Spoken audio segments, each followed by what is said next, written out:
Those who dominate their eras are powerful heroes or a supreme existence far above all others. They carry with them an obliterating power that outshines everything else. There once was a king who managed to build an empire. He was also the leader of a great organization. Throughout history, there are those remembered for their feats, defeating a demon king, curing diseases, or simply being powerful. But the boy thinks about this and becomes enraged, believing all these stories are a huge joke. He clenches his fists, filled with hatred. And that boy was trained the way they wanted, starting at the age of 10. But the kid ended up becoming a punching bag in the process, shaped however they pleased. To grow stronger, surviving was truly a great sacrifice. Even that beautiful girl made him feel genuine despair despite her smile. And amidst all that bitterness, he still had to hear things like, "This is all for your own good, so you'll grow stronger." At least the time to say goodbye to all of it is almost here. To all the scars carved into his soul. To leave that damn place behind, the Hall of Heroes. This boy, who has suffered so much until now, is named Davy. He's the one who owns this thrilling journey. The girls regret that he's still just a poor little bastard. They should have made him suffer more, but he doesn't hide his relief.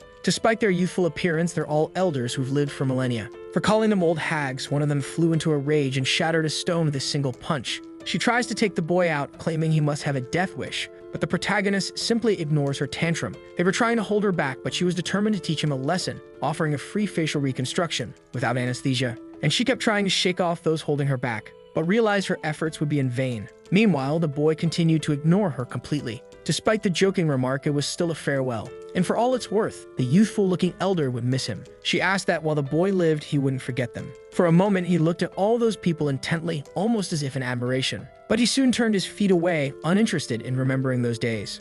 Leaving behind many of those who contributed to his harsh training, the boy walks his path, but there's a faint smile on his face. And from the bottom of his heart, he hopes he never sees those degenerates again. As he continues forward, everything fades away until only light remains, a blinding, intense light. Now he's lying down, and it seems medication is being administered intravenously into his body. There is no one else in the room. The curtains sway gently in the soft breeze. That hand can barely move. His body is so weak he can hardly open his eyes. It took so much effort that he gave up trying. At last, he had returned to that place. There's a painting hanging on the wall of the room. He is the weak and forsaken prince, and his full name is Davy Al Round. The Round Kingdom lies in the eastern part of the continent, an insignificant country that produced an equally insignificant heir. Unlike his former life, he imagined there would be some privileges in being born noble, like a bit of luxury. But clearly, he was just a fool for thinking that. He thought his life would be peaceful, not realizing how dangerous the heir's position was. Those who conspired against his family poisoned Chalice, and he grew up constantly under attack. Because he was weak, he was also at risk of being expelled from the family.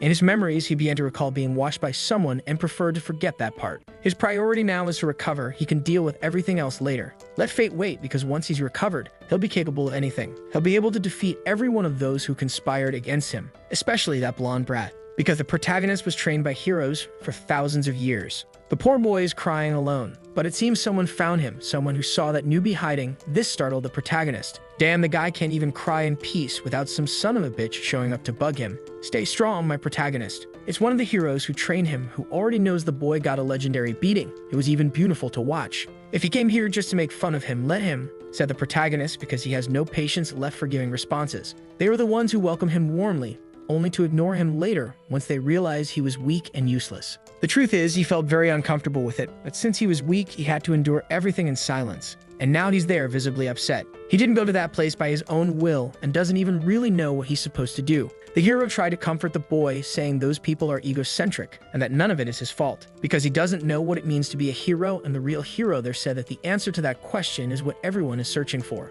So it's time for the newbie to cheer up a bit, he said while grabbing him by the shoulders, because he decided he would help him find his own answer. After all, they had become family. But the protagonist disagrees with that statement. He doesn't even know these people yet. The hero in front of him is named Hercules, and he's a survival expert. From that point on, he would dedicate himself to training the boy's weak body. The news did make the protagonist very happy, since he suspects the process might be painful and downright awful. Hercules said they needed to get along, but the protagonist, desperate, said he hadn't even given his consent yet. That was just a dream filled with his old memories. And now he had woken up once again. He's still bedridden, receiving that intravenous medication. Apparently, it really did happen somehow. He had returned to his own world. Still lying down, he hears the door to his room open. As the person approaches, the protagonist tries to figure out how long he's been back. And during all that time, only one person has come to visit and take care of him. The same maid every single time. Of course, things would be like that. After all, he had remained in that condition for a long time. But the idea that only one person has taken care of him bothers him. It really shows that no one else cares.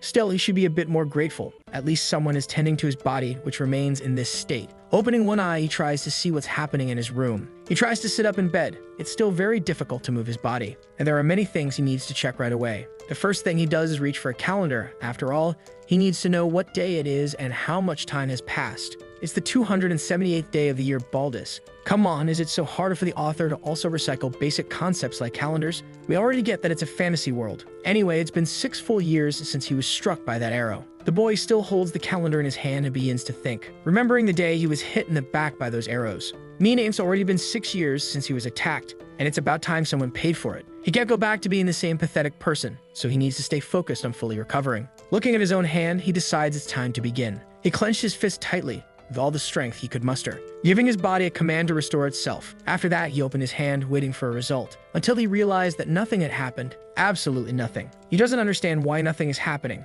At the very least, something should have. The protagonist is staring at his hands when a glow appears before him. The heroine said he has a lot of divine power flowing through his hands. That's not exactly a bad thing, but he needs to learn something about it. He could end up becoming the most skilled at controlling that type of power. Divine power really is something admirable. It comes from the deity that governs purity and health. Only those loved by this deity can receive such power. Daphne was the one who taught the protagonist how to use it. She had to learn it all on her own, and thanks to her effort, the protagonist was able to learn something. The biggest problem is that his original body remained inactive for 6 years. Despite the challenges, all the experience he has is stored in his soul. But his body is still extremely weakened, so he'll need some more time before he can use his full potential. Even the most basic healing ability isn't working because his body is as broken down as an old car. He tries to use healing magic over and over again. In other circumstances, he would have already given up at this point. But his determination had been refined. He even threatened his own body. It better become useful soon, or things would get complicated. After that internal dialogue, he finally managed to cast his first spell, and he couldn't afford to waste such a great opportunity,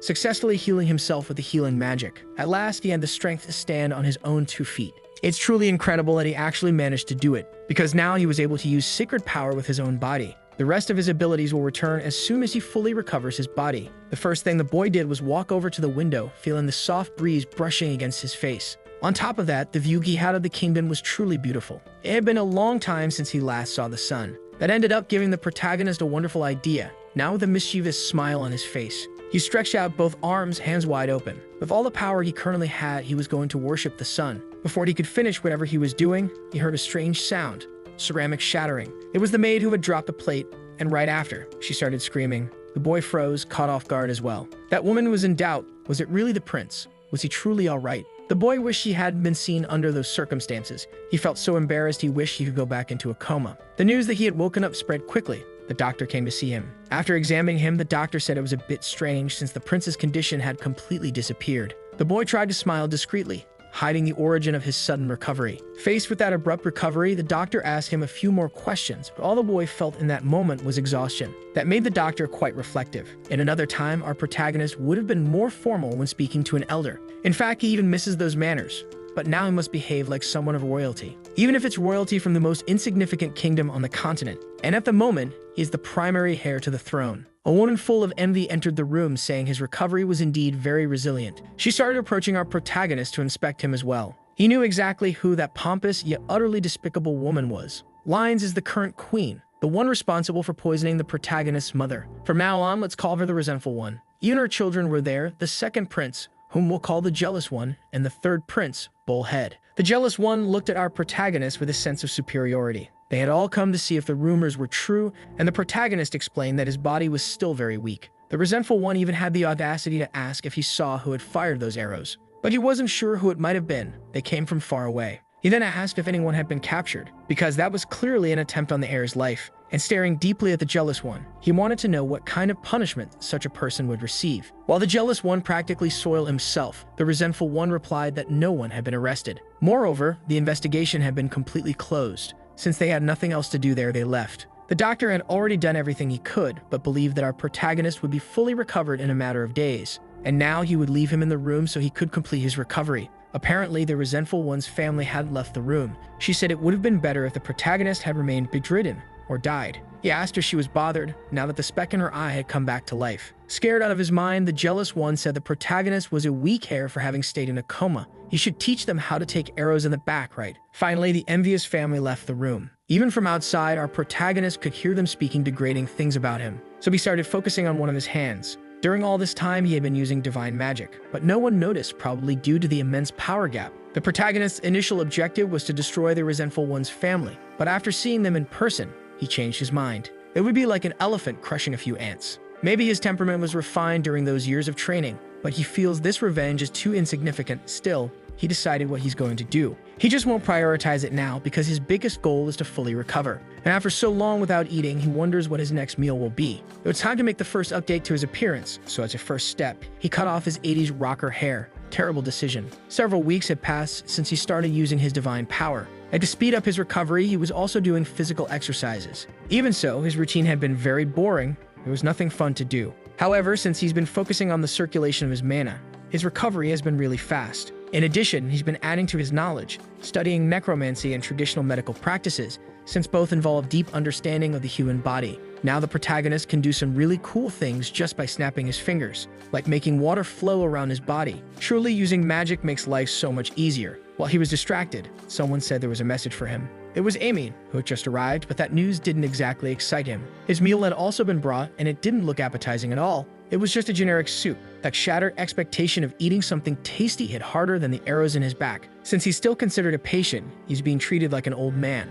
Since Amy couldn't do anything about it, she apologized to the prince. Those nutrients wouldn't be enough, so he ordered her to bring 5 more servings. But after finishing his plate, he realized he needed 10 portions, leaving the maid very surprised. Seeing her hesitation, he reassured her, saying it was fine. He could eat everything without wasting any. Thanks to healing magic, his digestion is extremely fast. Apparently, the protagonist has become a machine, a poop machine. However, he really does feel like his body is getting better and better. But food in, food out. And someone who eats like that will eventually need to go to the bathroom. At least he's not constipated. That would definitely be worse. Sitting in a chair, he's wearing glasses and reading a few things. He ended up facing an unexpected problem. The maid apologized to the prince, but he knows she's not to blame for any of it. An invoice had been sent to him. The prince would have to pay for what he was eating. So he asked the maid how many staff were working there. A bit embarrassed, she said she was the only one working in that place, which left the protagonist surprised. That was a bit of a problem, but it didn't really bother the prince. Many princes had lived in that house before, but now there was only a single maid in charge. Realizing he'd need to manage the place, he asked how much money had been allocated to them. The maid said they had received 6,000 gold coins, but currently there were only 10 left. Finding that extremely suspicious, he asked what their monthly budget was supposed to be, and the maid said they were supposed to receive 500 coins, but what they actually received was less than 100. The first thing our protagonist thought was that someone was siphoning off funds. Then he became concerned about the maid's salary and asked how things were for her. He didn't want to ask twice. He considered it important to know if she was being paid fairly. The girl was a little hesitant to say, but she had only been receiving 1/3 of her full salary just for working for the prince. That was proof enough that she's a good person, but she's still quite naive. Maids like her often become property of nobles. Amy herself is the daughter of a baron. She became a maid due to some life complications and now takes care of small tasks. And over the past 6 years, she's been dedicated to caring for the prince. Despite all the hardships, it felt good knowing there was someone loyal on his side. He told her to take the part of her salary she hadn't been receiving. The maid found that very strange, but our protagonist was unyielding. He also asked her not to call him prince anymore, it was too formal. The maid wasn't used to that and tried to push back a little. Using the full extent of his charm, the protagonist said that formality makes them feel distant from one another. The guy's a player, my friend. But it makes sense that he'd be kind to the only person who supported him through all this. He went to the royal finance office. He didn't expect to have to do it personally, but he needed to solve his problems. Even though he went there, he still hadn't seen his own father. The maid wasn't sure if she should have told him about the missing funds, because if the queen found out, it would cause a big problem. The protagonist is fully aware of the wrongdoing and the risk his maid is taking, but he doesn't intend to back down. He told her not to get distracted and to stay with him. She might fall behind. The truth is, the protagonist feels nothing but contempt for his father, who did nothing after the death of his wife. And he seems quite interested in the maid who cared for him over the past 6 years. Dealing with the finance officer, the protagonist ran into red tape. The man said he couldn't do anything about funds that had already been dispersed. Just seeing the mustache on that lazy bureaucrat was enough to make our protagonist extremely irritated. Then he began looking at the books inside the finance office. He'd already been suspecting it, but it was as if those people were underestimating him.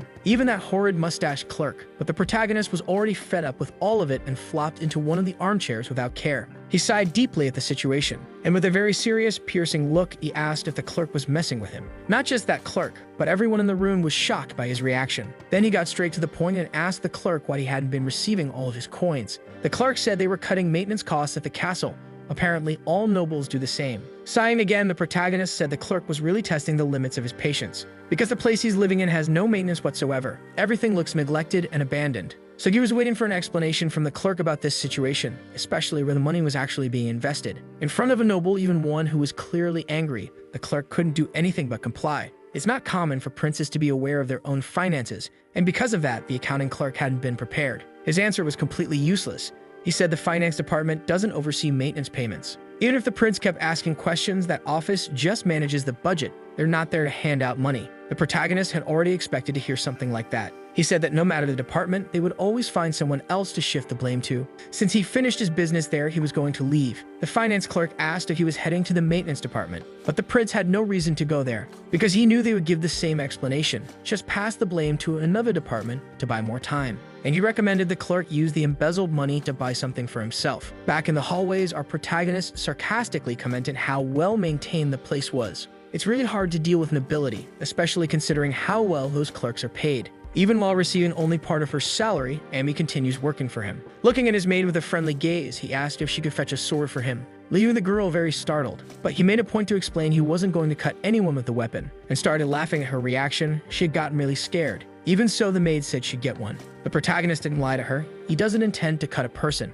What he's going to cut doesn't even deserve to be called human. The protagonist has just activated violence mode. Since he's in a fragile position, if he starts cutting people for no reason, it would be a huge problem. He'd be exiled in no time, as the nobles would say he'd gone mad. There's no way they would tolerate such actions. But our protagonist has no intention of staying in a position of weakness before this rotten nobility. After some effort, he managed to hunt a boar. Amy couldn't understand how he pulled that off, and our protagonist said he just happened to find the animal in front of the castle. That was a lie. He hunted that animal, but he's going to play weak and ask the maid to fetch a plate and a waterproofing agent if they had any. But the maid was more worried about something else, which caught the prince's interest. She said she couldn't allow the blood of an animal to touch royal hands. Furthermore, she couldn't allow him to butcher the carcass. It might result in him cutting himself. With a knife in hand, our protagonist said it was fine. No one was watching, just to make her even more concerned. He won't be able to speak to the king right now due to political scheduling, and there's not much he can do with the other departments either. The queen is doing everything she can to make his life harder, but our protagonist is a survival expert.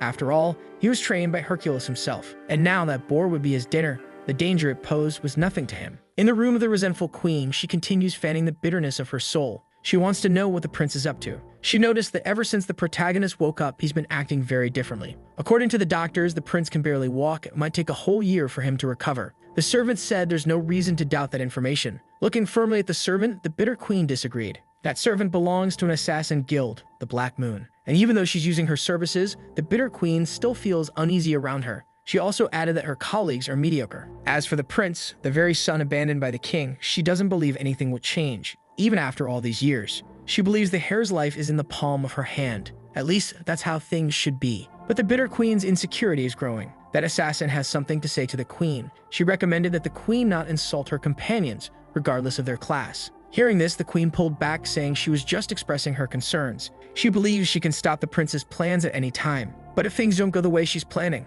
someone will end up paying the price. Spilling the rest of the tea from her cup onto the floor, she dismissed the servant. The queen is becoming more and more inclined to eliminate the prince, and the servant is simply waiting for her command. Meanwhile, at the heir's residence, he and his servant are having a very pleasant dinner. The path of mana is like threading a needle through many strands. It creates a flow very carefully. At least that's how he was taught. The most difficult paths are the veins in the brain itself, and if you don't want to go blind by accident, you should pay attention to that lesson. His teacher was a priestess who liked to get drunk. She could split the ocean with a single word, and she had a great time with that training. There was also a mage so tiny that all he could see was the staff she carried. Overseeing all that training was a goddess responsible for the protagonist's health. Those people weren't just there to observe. Help would come in some form. These images came into his mind, just memories from when he began training and when he started that. The experiment he never wanted to repeat again. Outside, he was in the garden. The maid asked what he was looking for out there that day. The weather was nice and pleasant, so much so that even the forest looked more elegant. Our protagonist told the maid she could leave, and if anyone came looking for him,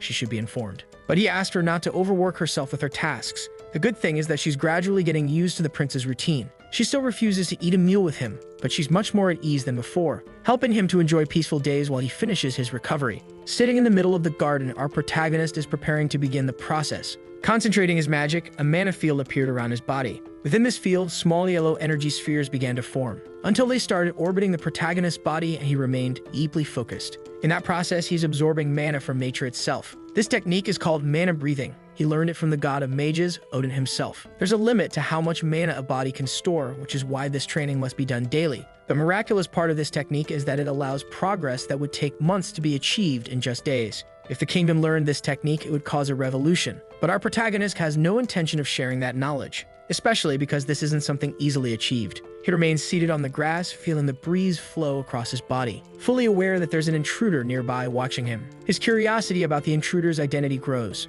But one thing he's sure of, it must be the queen's doing. And to avoid problems, he pretends he hasn't noticed anything, because it's still advantageous for him to be seen as a foolish and weak prince. Thanks to his mana distortion field, he's able to train peacefully, and now he can store even more mana. But there's one problem. He's getting closer and closer to the moment when he'll have to do that. That damn mana circle. Priests can't use magic and mages can't use sacred power. And necromancy is a technique neither of them can wield. But as you've probably noticed by now, the protagonist can use all three powers, thanks to the efforts of those two crazy teachers and those degenerate researchers. Just thinking about the process makes the protagonist feel nauseous. Ordinary mages draw a mana circle in their hearts so they can control their own mana. Unfortunately, that method prevents them from using sacred power and necromancy. And if you try to force it, the protagonist could end up destroying his own heart. That's why he has a circle made especially for him. Its name is the artery circle. By focusing on the arteries of his body, he's able to create a circle that helps control the mana flow. Thus, he uses his entire body for this task, achieving incredible results. The problem is that this is practically a body modification, an extremely delicate process. A single mistake could mean death. That's exactly why our protagonist wasn't eager to go through this again. The last time he attempted it, he succeeded with only a tiny margin of error, and that was with the help of his teachers. Now needing to perform the process alone, he's unsure whether he's capable. Unexpectedly, he felt hands touching his own. Right before his eyes appeared translucent figures, yet their appearances were familiar. They were his teachers. Failing certainly wouldn't be worse than spending millennia in that temple. That was exactly the motivation he needed. Our protagonist began the process. He's forging his own magical circle. The day was ending and the maid went outside to find the prince. It was already past dinner time and the protagonist was very late. Although he occasionally delays, he never misses a meal. Now the maid faces a dilemma. He asked not to be disturbed, but perhaps he needs help. She doesn't know if she should go or not. While she remains worried, the protagonist says he had already asked her not to call him prince. Hearing the young man's voice, she was extremely surprised. Emerging from the garden, our protagonist announces he's back. He also said she shouldn't have waited for him as he previously requested. Nevertheless, it's difficult for our protagonist to resist this woman's resilience, which means he'll have to work even harder. Without warning, he hugged her, but for God's sake, the guy can't even hug properly. He left one arm dangling awkwardly. Yet even so, the maid's face turned completely red, as if she were having a stroke. Only then did the prince apologize to her, revealing that, in fact, he's reached his absolute limit. Collapsing to the ground, utterly exhausted. Now that explains the awkward hug. After arduous training in the garden, the protagonist needs plenty of rest. Our protagonist wakes up lying in his bed, realizing he'd been worried unnecessarily. While thinking about it, he noticed something different there. Something was touching his hand. That hand belonged to Amy. She had ended up sleeping beside him. Getting up, he remembered he fainted the previous day, which probably worried her greatly. And the task he was so hesitant to complete was performed perfectly. Now he has those three powers running through his veins. Besides the unusual circle, there's a special effect. The breeze entering from the window woke the maid. She saw the prince looking outside. A special effect is the total absence of limitations. Moving a single finger,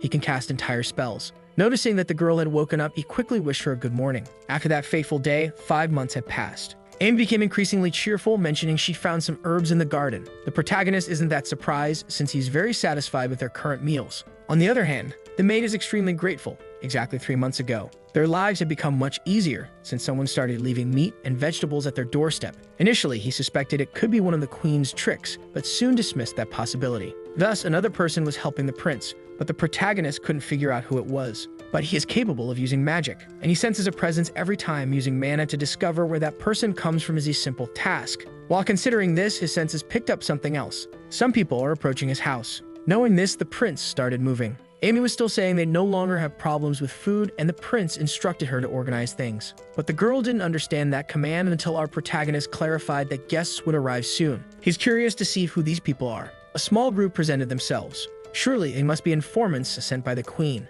They came here to assess the prince's health. He observes those men with a calm expression, knowing they don't grasp the full truth. He wanted to know what the priest thought about his condition. He asked if he'd get better soon, and the priest said his condition was fragile. It would be very risky to use sacred power on the prince's body. He should be grateful for what he's capable of doing right now, but the prince knows that priest was talking a bunch of nonsense. He didn't even use a healing spell, denying the vow he made to the goddess herself just to obey the queen. It's truly frustrating. The protagonist thinks the priest should stop trying to sound virtuous. He's not refusing to heal because he can't, but because he won't. He asked a few technical questions to the priest, all while thinking that his body is already nearing the end of its recovery. Responding to the priest said the boy speaks about things he cannot comprehend. Sacred power is something exclusive to priests, and the prince talks about it as if he understands it well. He should stop being so arrogant. With a provoking smile, the priest was about to make a mocking comment. He then compared the protagonist to one of the queen's sons. Amy scolded the priest, saying he was in the presence of the prince and should watch his words. He didn't like being corrected by a servant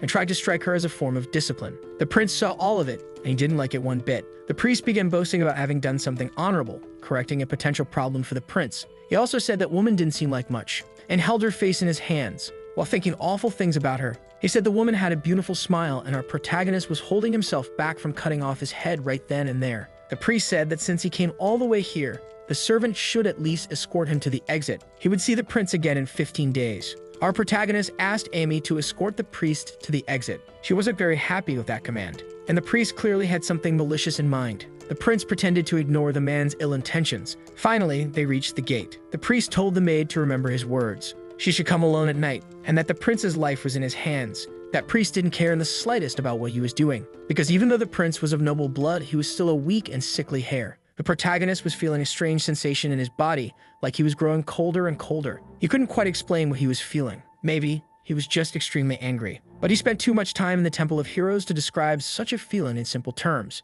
He was taught that one is less than an animal if they can't control their emotions. But with a sword in hand, his thoughts were very different. The priests grew concerned as he approached. They didn't know he was the prince. Controlling one's rage can serve as a compass to lead toward your goals. If laziness is the key to progress, then rage is the driving force that gets things done. Those two priests were lying on the ground, likely no longer alive. Their leader continued threatening the maid, making it clear he could kill the prince. He said the prince's life was so insignificant that his death would bring great joy to the queen, and that there was no one in the kingdom on the prince's side. Not only that, there was no one with the authority to punish him, since that priest acted as the hands and feet of the queen. The protagonist waited for the speech to end and said it was very good, because he too needed an excuse to give. He then swung his sword at that priest. The man fell to the ground, completely at the mercy of the prince. Our protagonist asked his servant what the penalty was for blaspheming against the royal family. The priest didn't expect that to happen, thinking the prince was still bedridden. Our protagonist knew he was also curious about how the prince could even move his body. That's why the priest was at such a low level.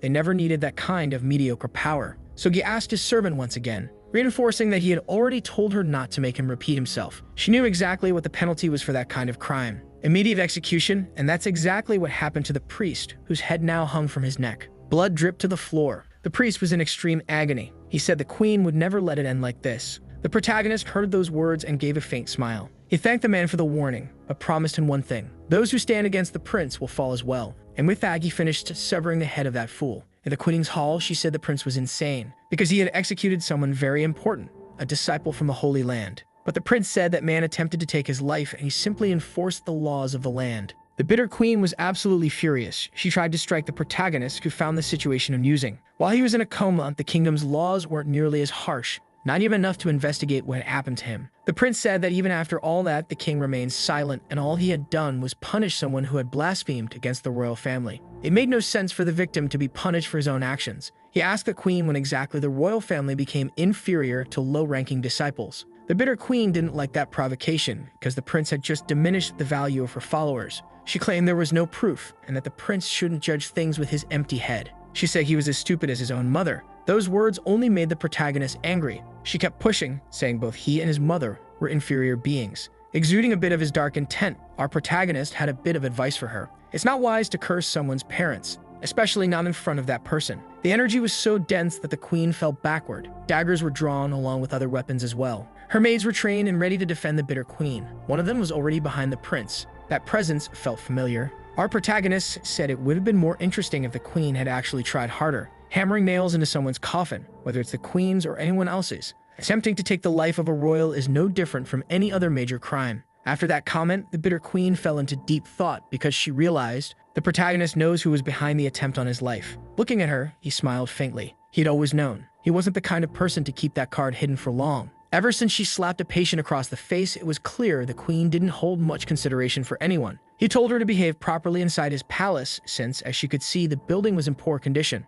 After all, it was the queen who removed all the servants from that place, and he expected her to provide the necessary maintenance immediately. Otherwise, rumors might start to spread. He advised the queen to think the matter over very carefully, because he wasn't going to stay quiet if she kept acting the same way. Back in her quarters, the queen was smashing objects in a fury. Her maid stood by, waiting for her to calm down. But the bitter queen hated being looked down upon by a half-blood. It filled her with a rage beyond normal. And so she began plotting against our protagonist. Since he seemed so eager to accelerate his own death, she would gladly help with that. He had no idea who he was dealing with. At the castle, people were talking. The rumors were true. Rumors about the prince, who, after waking from his coma, seemed to have had his mind altered. Amy, passing by, ended up overhearing those things. After the events with the priest and the queen, everything happened just as planned. Gossip was spreading about the prince, claiming he had completely lost his mind. Since many in the palace support the queen, his reputation was being rapidly destroyed. With joy in her eyes, Amy asked the prince to come see what had arrived. They had received even more. He said he didn't need all those medicinal herbs,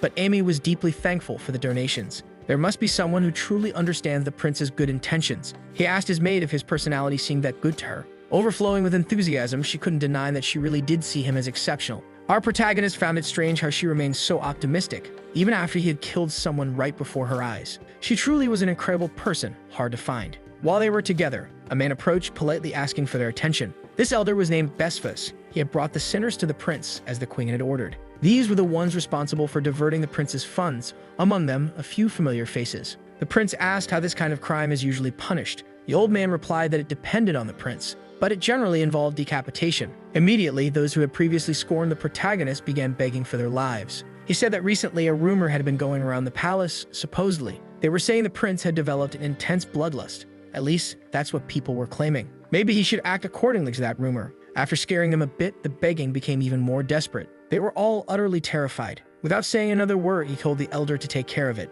Those people would be arrested, but it didn't please our protagonist that it happened under the queen's initiative. He decided to go along with it, as the situation had become a bit more interesting. Those people would be beheaded in 9 days. Back in his quarters, he also ordered Amy to be promoted, and for a bonus to be added to her salary. He had another question to ask, whether the audience with his father was still not permitted. The old man apologized, and our protagonist wanted to know if that was a command from the king or the queen, but the old man replied that he was just a messenger. He asked the boy to be patient, as the kingdom was in a delicate situation. The prince understood exactly what those words meant. He said he would keep that in mind. The old man believed he could leave, but the prince still had something else to say to him. He was eating everything that had been sent to his home. However, it wasn't necessary for the old man to keep sending medicinal herbs, and since things had changed, there was no need to send food either. The old man began to smile. He said he didn't know what the prince was talking about, but it seemed like he had been blessed. He said the prince would soon be receiving guests and needed to go. Our protagonist was surprised at how much the old man knew about the palace. He then began to wonder about the old man's nature, because he had played the fool even though all the evidence was right there.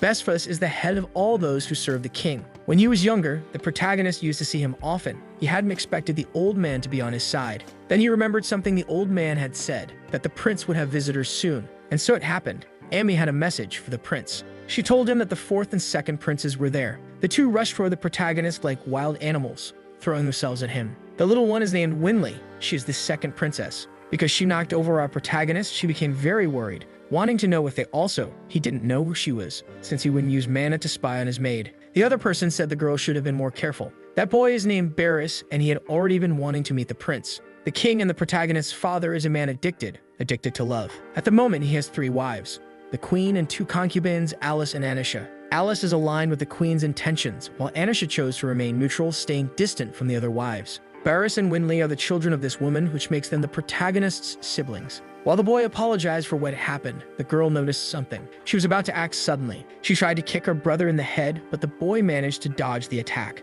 He asked why the girl was doing that. She was very irritated by her brother's behavior, who was acting far too formally and strangely. After all, it was he who had been so eager to meet the prince. The two began to argue heatedly, showing that they truly are siblings, prompting our protagonist to observe the whole discussion. He'd heard they had been taking care of a group of thieves. Maybe it was true, and looking at them closely, they hardly looked like royalty. After a long argument between them, they turned their attention to our protagonist. They were still the siblings who always listened to everything he had to say. The girl was annoyed because the prince had started laughing at their argument. It had been 6 years since the last time they talked. After the prince fell into a coma, they were sent to a remote area. They were only 8 years old at the time and couldn't do much during difficult times. Besides that, Anisha had sent her first daughter to a foreign kingdom. Due to the Bitter Queen's schemes, she had to protect her children. Our protagonist doesn't realize how hard it was to make those decisions, and not everyone is able to understand that. He asked if his siblings had spoken to their father. They said they had met with him before coming to the prince. Our protagonist wanted to know how the king was doing. The brother said he seemed a little tired, and the girl noticed that he still hadn't seen his father. Our protagonist knows it might be difficult, but he'll be able to meet him soon. On the way to the prince's residence, they saw something that needed to be said. The condition of that place was truly pitiful. He said some people had been embezzling the budget, but those people had already been captured. Hearing this, his brother became very upset. He couldn't accept that something like this had been done to his sibling. It was unacceptable that money had been stolen from a sick person. They were going to speak to the king, but our protagonist asked them not to tire themselves with that. His brother looked like he was about to take action, but he suddenly stopped after realizing what he had heard from the prince. The protagonist seemed quite calm and stated he would take care of his own matters. The reunion with his siblings made him happier. He hadn't realized there were so many people on his side, though maybe it was just his imagination. He continued chatting casually with his siblings, and it seems the girl has some potential for magic. And once again, they went back to discussing trivial matters. His brother also has a talent for swordsmanship. Despite their frequent arguments, they are gifted. After hearing those words, he learned about a swordsmanship competition, which left his siblings worried. They didn't want the prince to learn about that information, not like this, and now they were arguing again. Then the young man composed himself again, presenting a small envelope to the prince. That swordsmanship competition takes place every 5 years, and this time it will be hosted in the kingdom of Polisti. The protagonist knows the purpose of the competition is to promote harmony between the continents, like the Greek Olympics. Reading the letter's contents, he saw that there are various categories ranging from mercenaries to royalty. His brother said the prince should take the chance while he still can, as he's never left that kingdom. And for that reason, he made a request to their father. The girl hopes they can all go together. The kingdom of Polisti is known as the City of Waters, and it must be a very beautiful place. The protagonist starts thinking a bit more about his siblings' proposal, only to realize they had already gone back to arguing. Our protagonist stated that there was nothing he could do about it now, because he could never turn down a request from his twin brothers. They began to celebrate energetically, and the prince asked them not to destroy his house. It was good to see them so happy, and Barassi was right about one thing. The protagonist had never left the palace, and it wouldn't be bad for him to enjoy an event in that world, even if only once, because this is an opportunity to be explored, where he might also be able to have a little fun, and he started wishing the journey would begin for them soon. Other people are also learning about this swordsmanship competition. Barris is about to turn 14, and he's almost becoming an adult too. They know the twins must be talking to the prince right now, but the elder asked them not to worry as the prince is becoming an exemplary person. He is calm and gifted with great perception, and the elder was very surprised to see how much he had changed. To the mysterious man, the elder's judgment was more than enough, and the one who seems to be the love-addicted king finds this situation a bit sad. A photo of the former queen had been placed on the furniture. The protagonist looked at his mother's photo with great joy. Until now, he had been ignoring the state the palace was in. Thanks to the elder's help, the building was restored very quickly. Amy also appreciated the renovation. She couldn't believe the day had finally come, and the protagonist noticed her interest was a bit too peculiar. Maybe he had pressured her too much, but Amy was happy that things were going well. Then they asked the prince if he was ready, because the time for the journey was drawing near. Our protagonist asked Amy to take care of that bottle for him. Now they were ready to depart. They're heading toward the kingdom of Polisti, the City of Waters. This competition is an event that draws the world's attention and holds great influence. Since his brother is going to compete, the prince was able to go with him, even though he's supposedly ill. If Barris performs well in the competition, the jealous prince's reputation will take a hit. The queen agreed to let the concubine's son participate, as if she were confident he would fail. It's as if she were planning to sabotage him somehow. The king also attended the event and is being welcomed as a dignitary. That was the first time the protagonist had seen the king since he woke up. It's as if for the past 6 months, the king had been avoiding his own son. The king ordered them to raise their heads. He wanted to know if his son felt confident. The young man said he did, and that he would do his best to represent his king well, and the king wished for his safe return. After that, the two spoke for a while, but then the king noticed someone, looking directly at the first heir, who was also staring back at him firmly. Without showing any reaction, the king turned his back on the boy,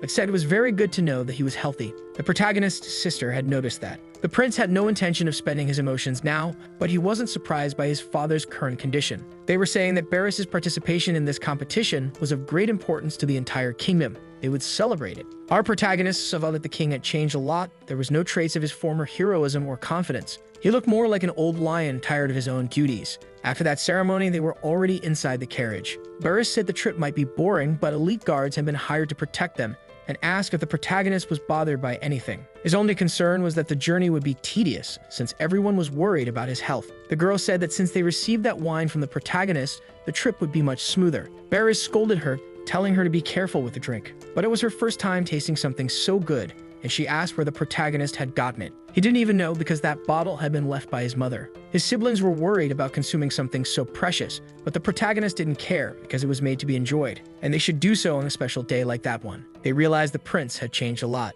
He used to be very protective of the things his mother left behind. Our protagonist didn't expect them to have such good memories. Either way, they went back to celebrating, and so the carriage continued toward its destination. At night, they stopped to camp and would continue the journey at sunrise. The trip would last one more day. Barris was worried about the prince, since it was his first time camping. He said he was fine and asked where Winley was. He was told she had gone for a walk. Apparently, she had drunk quite a bit. Our protagonist apologized for the wine. Then they remember that the protagonist used to say he wanted to camp like that, and they were doing their best to keep the stop brief, so they wouldn't put too much strain on the prince's body. The whole journey was being handled more cautiously as he was being treated like a patient. Our protagonist realized that some things change with time, while others remained just as they've always been, and he was grateful to be with his siblings. Then he said goodnight to the boy who was heading to his cabin. Amy asked if the prince wasn't going to rest as well, but he was entertained looking at the sky.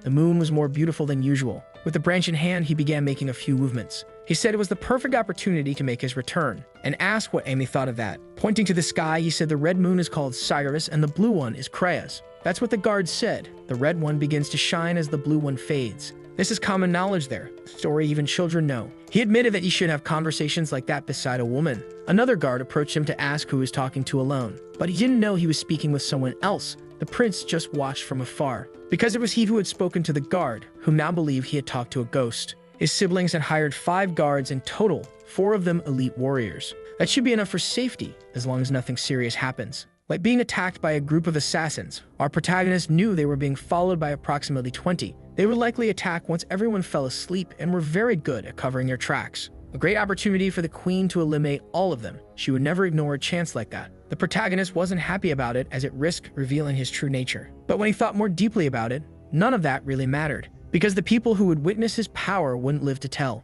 If you have no teeth, bite with your gums. That's what his sword master taught him. Whatever he holds in his hands becomes a weapon. There are no rules in a fight for survival. Weapons are an extension of the body. Depending on how they're handled, even clothes can become excellent swords. Our protagonist realized those assassins were weaker than expected. They didn't even come close to Hermessa, the one who had trained him. In the end, it was nothing more than a boring distraction, and he was only going to ask that to confirm it, because he knows it was the bitter queen who sent them to die. Even so, his enemies kept their composure. If they don't want to answer questions, the prince won't force them, because that won't change what already happened. But he would like to know what the queen hoped to gain with that attack, since it would shake the kingdom. Even, she would have a hard time with that. It's as if there's a hidden reason behind her confidence in launching such an attack. Our protagonist proceeds to dismantle his aggressors. He noticed that some of them hadn't fled yet. Apparently, he didn't understand the seriousness of the situation. He ordered that a message be sent to the queen. He will destroy everything she has, even if she stops bothering him. The assassins hesitated for a moment, but knowing they would be executed, they fled the area, leaving the prince completely alone. The boy had a smile on his face and asked if the assassins were running just because he gave the order. He said it was nothing more than a cheap provocation. Using a secret technique, he executed the last ones still alive and began mocking their intelligence, which had fallen for that setup. The most important trait for an assassin is patience.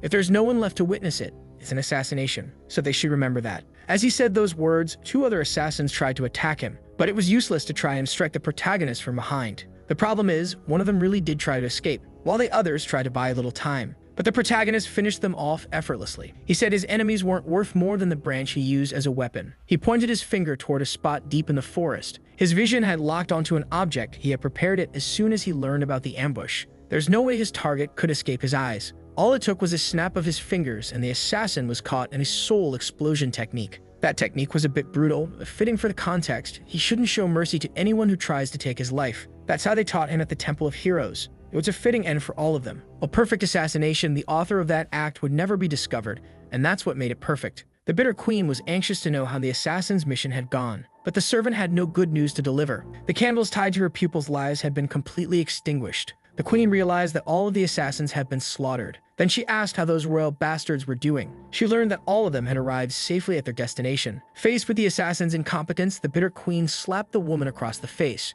She said they were useless fools who couldn't take care of a few children in a handful of nights. How could 20 assassins have been defeated? They're still investigating everything, and from the looks of it, someone is helping the prince. But the queen doesn't know who could be assisting those bastards, and that only makes her even more enraged. She ordered the assassin to find out who that helper is because she will direct her wrath toward him, making it clear to the assassin that she isn't working with them to collect failures. And if next time the result isn't what she wants, she will terminate her contract and use all the power of the crown to wipe out the Black Moon once and for all. The servant said she will remember those words. Inside the carriage, they can already see the kingdom of Palestia on the horizon. The twins soon begin to argue, while our protagonist is relieved that they have reached their destination. It's a small kingdom, roughly the size of Singapore, for comparison, but it's full of historic streets and is one of the most beautiful places on the entire continent. Our protagonist is admiring the beauty of the place. His brother noticed that he seems very happy to be in that country. A large building stands before them, almost like a coliseum. That's where the swordsmanship competition will take place. That place is usually used for battles between gladiators and monsters, and now it will host this competition, which will involve 8 countries in total. In the end, thought our protagonist, it's just a way for countries to show off their military strength to each other. Not everyone there is excited about the competition, since all the participants are under 20 years old. Not all of them are talented. Nearby, the princess pointed out that the representative of the Kingdom of Round is that idiot she's accompanying. Our protagonist found it amusing that they keep arguing, but he knows his brother's skills are only intermediate. He's close to becoming a master. It's truly impressive for someone so young. The representative from the Kingdom of Fallon is the famous sword princess. Our protagonist doesn't know who she is, and his sister said that everyone in the kingdom knows this person. Apparently, someone new appeared during his coma. Belinda of Fallon is the only princess of her king and has 9 brothers. She is also the crown's favorite. But the protagonist's brother said her fame isn't only due to being the sole princess. She is famous for being the wielder of the divine sword, the sword favored by God, a masterpiece that took 1,000 days and 1,000 nights to complete. Also called calderas. It's been a while since the protagonist last heard that name, because the sword god Hares was his first teacher at the Temple of Heroes. Although genuinely lazy, he was highly skilled, and the protagonist had often heard the name of the sword he used. It was with that very weapon that the Demon King was defeated, so it's only natural that he would leave his mark there in some way. Even so, our protagonist still feels a little strange. The girl had passed by the protagonist and decided to look back. They asked her what happened. Trying to hide what she felt, she said it was nothing important. The divine sword has never been damaged, and it is capable of manifesting magic because it holds a spirit within, cultivated by its creators and by those who wield it. It's not called the divine sword for nothing, and after many centuries, it chose Elena as its wielder. But there is another reason why this princess is also famous. Something equally important, and that cannot be ignored. She was one of the most beautiful women on the continent. Our protagonist was pleased with that information, because to him, that's the only part that really matters. Later that day, our protagonist asked if there wasn't another outfit, because he didn't like the one Amy had chosen, but the girl was hopelessly impressed. Even if he didn't like the outfit, he was a representative of the kingdom and needed to be well dressed. That event wasn't just for the competition, the royal family had other interests. Finally, the protagonist met up with his siblings. The twins really liked the outfit he was wearing. The boy told the protagonist not to compliment the girl too much, or she might start believing it. Right after that, she almost crushed his foot. While the boy tried to recover from the pain, the protagonist left with his sister. They were heading to a gala ball, and once again that mysterious girl found herself distracted. She complained a little about the noise, but she was looking in the protagonist's direction. The event was the perfect opportunity for the new generation of nobles to meet each other. The mysterious woman said the place wasn't bad, and although the Colosseum was barbaric, it was very beautiful. A grand banquet was being served in honor of the competition. Inside the hall, the nobles were getting to know one another better. Our protagonist observed those who were likely participants. They all looked very young, due to the age restriction. Even though the attendants were a bit older, they still looked very young. And among them, someone stood out as being noticeably more popular. Barris at that exact moment was being approached by several people. It seemed that many girls were quite interested in him. Judging by his abilities, that was to be expected. They should take advantage of the moment and learn more about their potential rivals. Willie also seemed to be getting a lot of attention. Our protagonist found the event to be very lively. He even thought about helping his brother in some way, because the boy clearly wanted some kind of support, and was heartbroken to see that he had been completely ignored by the prince. Little did he know, the prince wanted the young man to enjoy life a bit. Apparently, loving too much is a trait the protagonist inherited from his father. Winley had been waiting for the day she could dance with her brother. He didn't know the girl danced too, but she had to learn being of royal blood. The girl wanted to know why the prince seemed upset. If it weren't for his current condition, he could have participated in the competition too because he was also talented. Our protagonist said that she puts him on a pedestal. Talent is nothing more than an illusion. Without hard work, talent becomes meaningless. And that kind of attention is not something he's looking for because it doesn't matter to him. The protagonist's dream is to live life without worries. His sister said he sounded like an old man saying things like that, until someone approached them wanting to meet with Princess Winley. Taken by jealousy, our protagonist wanted to know who that skinny bastard was, and he was surprised that the man knew his sister. By the look on the girl's face, it wasn't a pleasant encounter. Even so, he approached the princess, pushing the protagonist aside, because he really wanted to talk with her for a bit. She said she couldn't do that, as she was in the middle of a conversation with her brother. The young man didn't deny being upset, and apologized for the lack of manners. He introduced himself to our protagonist. His name is Boltus, the 7th prince of his kingdom. Let's just call this rare gem Cheerful Fool. The protagonist was about to introduce himself, but the Cheerful Fool already knew who he was. Even though he knows his identity, our protagonist doesn't seem impressed. The Cheerful Fool asked what brought the prince there, and our protagonist said he came to watch his brother in the competition. But he was surprised that the Cheerful Fool pushed him even knowing he was a prince. The extra wished the prince an enjoyable stay, and turned his attention back to Princess Winley. He said he wants to win the competition and dedicate his victory to her, but she found that unnecessary and rude to the other participants. And the Cheerful Fool said it wouldn't be rude as long as he wins the competition. She said her twin brother will also participate, and making such promises belittles the boy's talent. Pulling the prince by the arm, she left the Cheerful Fool behind. Our protagonist felt pleased, realizing his sister can take care of herself. But he didn't like the extra's behavior one bit, who definitely wouldn't let things end like that. Approaching the princess, he asked if she was belittling his presence. Our protagonist realized the guy was being too aggressive, and he had tested the limits of the protagonist's patience. He stuck out his foot so that he would trip. While holding him in place with just one hand in a discreet manner, our protagonist said his hand had slipped, and warned the Cheerful Fool not to lay a hand on his precious sister. He should consider himself lucky for leaving without any broken bones, since that would ruin his participation in the competition. But the Cheerful Fool was even more outraged at being humiliated. He clenched his fists and slapped the protagonist's face with a glove. At first, he was confused by the gesture, but he was being challenged to a duel by the Cheerful Fool, who clearly hadn't been humiliated enough. His sister tried to step in, and the Cheerful Fool told her to stay out of it, because he had to do this for his honor as a knight. But a woman said he was just making a scene in that place. Everyone knew who that blonde was. She had seen it all happen and had a question for the Cheerful Fool. And to the protagonist's complete surprise, she asked whether the Cheerful Fool had the right to reclaim the honor he lost. She was Haris, a sword goddess Haris, hero of a fallen empire, who became one of the great powers of that continent. It said she was the original wielder of the sword Caldaris and creator of a lost swordsmanship technique called Claymore. Those who mastered that technique could create tsunamis with the swing of their blades, and our protagonist quickly thought she might be Haris. But in fact, she is Princess Ileana of the Fallen Empire. Her appearance started to cause a bit of a stir. Our protagonist was also quite shaken. He was amazed that the princess looked so much like Haris, because he was sure Haris was a man. Strange that now she's a woman. It seemed that instead of just thinking it, he had said it out loud. Standing face to face with him, the princess wanted to know what he was saying. She was so close that he was feeling a bit uncomfortable. He said he was mistaken. Even so, the princess stared at him with intensity, while our protagonist claimed to have forgotten what he was saying. He had no idea how things got to that point. Even his brother came over to see what was going on. The princess turned her attention back to the Cheerful Fool, saying he was disrespecting everyone there.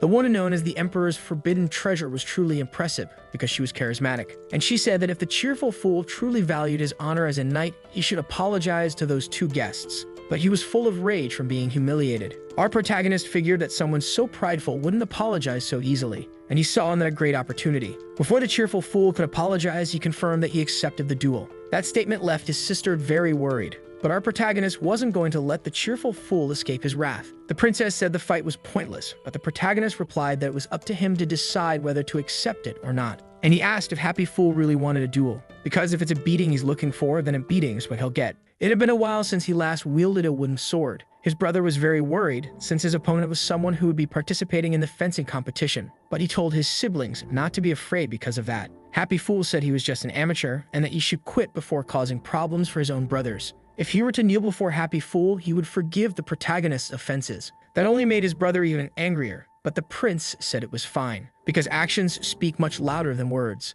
and he asked if Happy Fool agreed with him. The extra said that if he lost, he would kneel and admit defeat. Given that promise, our protagonist warned him not to regret it later. Finally, the two could begin their fight. Our protagonist was thinking about the best way to handle this situation, because he was still acting like someone who had been in a coma for 6 years, and he didn't want to show his full potential there. Maintaining a completely carefree posture, Happy Fool asked if he was scared, He had been waiting for the prince to make the first move, and he had just wasted a great opportunity. Soon, an excellent idea formed our protagonist's mind. He said he wouldn't hold back in that fight, charging fiercely at Happy Fool. The boy was surprised by the speed and saw the protagonist's sword being handled with great mastery. Deliberately, he dropped a weapon. Happy Fool thought he had found an opening to counterattack, but was struck before he could even realize it. The lights were on, but no one was home. Happy Fool lost consciousness for a moment. His sword flew through the air, while the protagonist acted like a fool, pretending not to know what had happened, and asked if Happy Fool had really been hit by that, asking why he allowed himself to be struck first. The other nobles noticed he was being humiliated and that there was a clear gap in their skill levels. That only fueled the extra's fury even more, and he wanted to take the protagonist's life. Smiling, he said that with Happy Fool's skill level, taking the life might be a little impossible. They continued to exchange several sword blows. The fight was more difficult than Happy Fool had expected. He was being pressured non-stop. He noticed the protagonist's stance was terrible, and he could barely control his own strength. Even so, it was still incredibly difficult. He believed he wouldn't allow himself to be defeated, as he was too proud. The problem was that Happy Fool was skilled with the sword and knew his own limits. Realizing that the protagonist was about to land a brutal blow, the hit landed and he couldn't understand why it had happened. The nobles in the hall watched the unexpected result of that duel. Happy Fool was on the ground, apparently defeated, and our protagonist apologized for hitting him once again. Happy Fool still wasn't tired of being humiliated. He believed he could provide a little more entertainment, but he started to hear what the nobles were saying. The so-called prodigy had already been hit 3 times. Maybe he wasn't as talented as the rumors claimed. Filled with rage, he punched the ground, saying the nobles didn't know anything.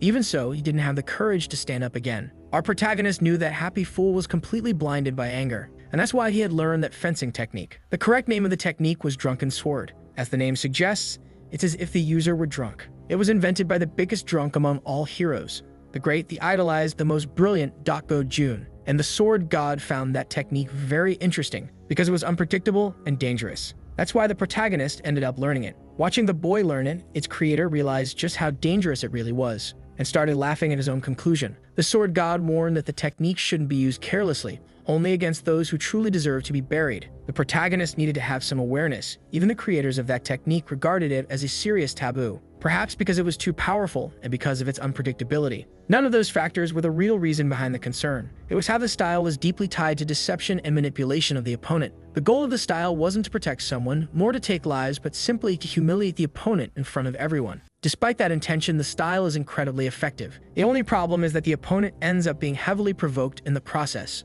Once again, with great skill, our protagonist made the cheerful fool fall to the ground. The larger the audience, the more effective this technique is. Exactly like what's happening now. Our protagonist said he doesn't know if he's just lucky or if his opponent is truly that bad. He's thoroughly enjoying the moment since that style of fencing suits him very well. The princess continues to observe the match closely until the cheerful fool's sword began to glow. His eyes looked threatening. He had already lost himself through his own rage. He declared he would end the protagonist's life immediately. The match suddenly became much more dangerous. That was a spirit sword, and the protagonist's siblings were frightened. But the cheerful fool said it was too late for regrets. Our protagonist knows that if any more coincidences happen, he'll start raising suspicion. On top of that, he feels a cold gaze watching him at all times. The cheerful fool managed to get close to the prince. He thought he had caught the boy off guard. He aimed to strike his head with the tip of his blade, but it didn't go as he expected. He couldn't understand what was happening. Only then did he realize the protagonist had dodged it. He kept staring at the protagonist, still not understanding what was going on. Our protagonist managed to intertwine his leg with the cheerful fool's,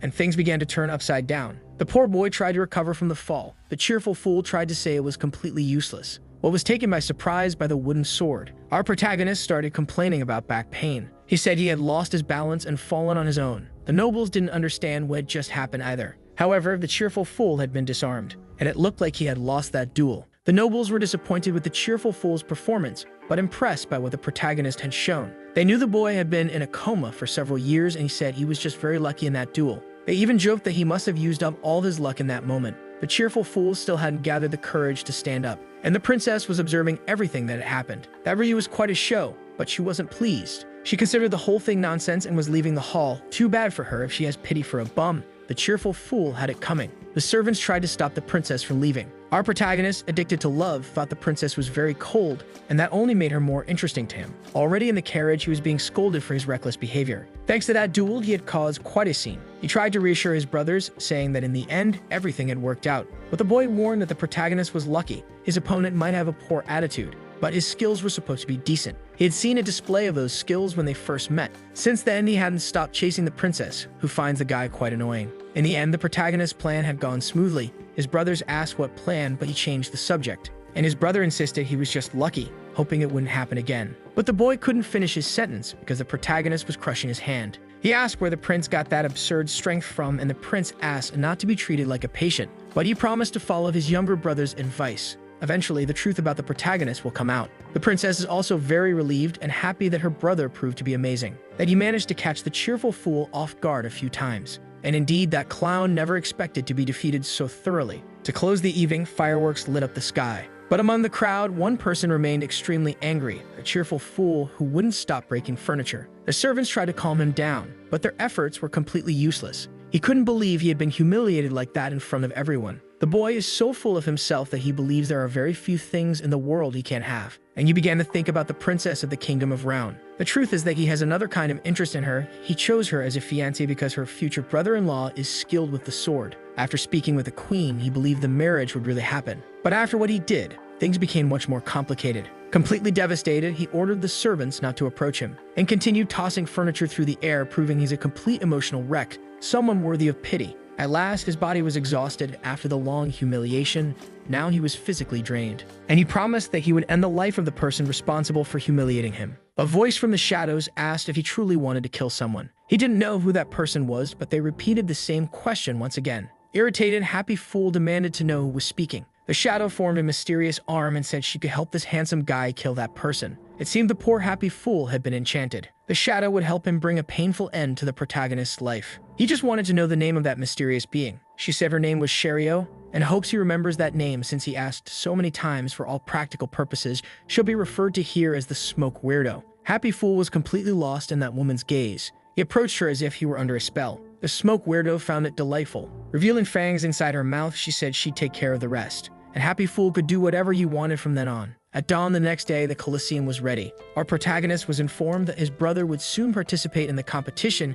He would fight shortly. He continued practicing to increase his mana. There was still a long road ahead, and the servant was watching him. Our protagonist said it was nothing. He was just talking to himself, but that they should go now, since some things can wait. Barris was already in the arena, fully prepared. In the stands, his sister was already ready to cheer for him. Inside one of the Colosseum rooms was a thoughtful person. It was Happy Fool himself, and there was a sinister smile on his face. It seemed he wanted to be humiliated once again. The crowd appeared to be very interested in the start of the competition, and inside the arena, a contestant was introducing himself. Our protagonist noticed that the audience seemed very engaged. He didn't want to watch amateur matches and arrived just before his brother's fight, saying he woke up feeling a bit off. His sister had already saved him a seat in the shade. She asked if his health had improved. She assumed it was because he had overexerted himself the day before, but he couldn't tell her the truth, that he had a case of explosive diarrhea. He still gets sick because he hasn't fully mastered his mana.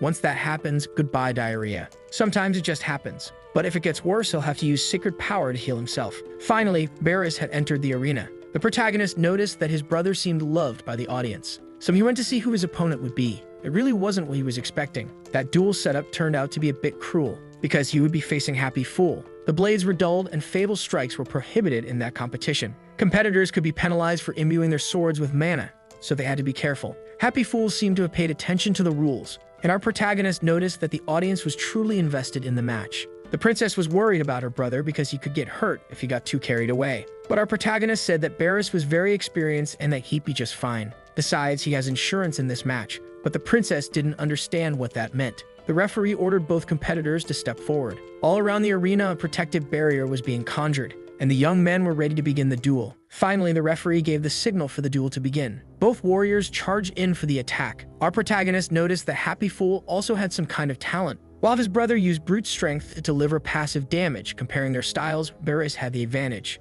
Additionally, it was likely that Happy Fool wouldn't be able to withstand Barris's heavy blows. He would certainly try to avoid direct combat, but something unexpected was happening. Happy Fool had a smug smile on his face. He had managed to block the first attack, and now he began to pressure the protagonist's brother. The audience was enjoying it as the warriors fought fiercely. While the crowd was in awe, our protagonist sensed that something was off. Happy Fool's progress had been far too quick. From one day to the next, he had improved a lot. Using all that power would push him to his limit sooner or later. From his grip on the sword, the protagonist was able to sense other things. It was all very strange, and he was feeling something off about that fight. On top of that, he had never seen his brother move so quickly in battle. It was possible that he was improving right there during the duel. Watching his brother's progress made the protagonist want to train as well, because it was very pleasant to see that his brother had gotten better. When he was younger, he wanted to become a knight. Maybe that's why he invited the prince to the competition, to show him how much he had improved over the years. And now it's clear that he's put a lot of effort and dedication into it. What can't be explained is the progress of the cheerful fool. He couldn't have mastered that sword technique in such a short time as if he were a completely different person.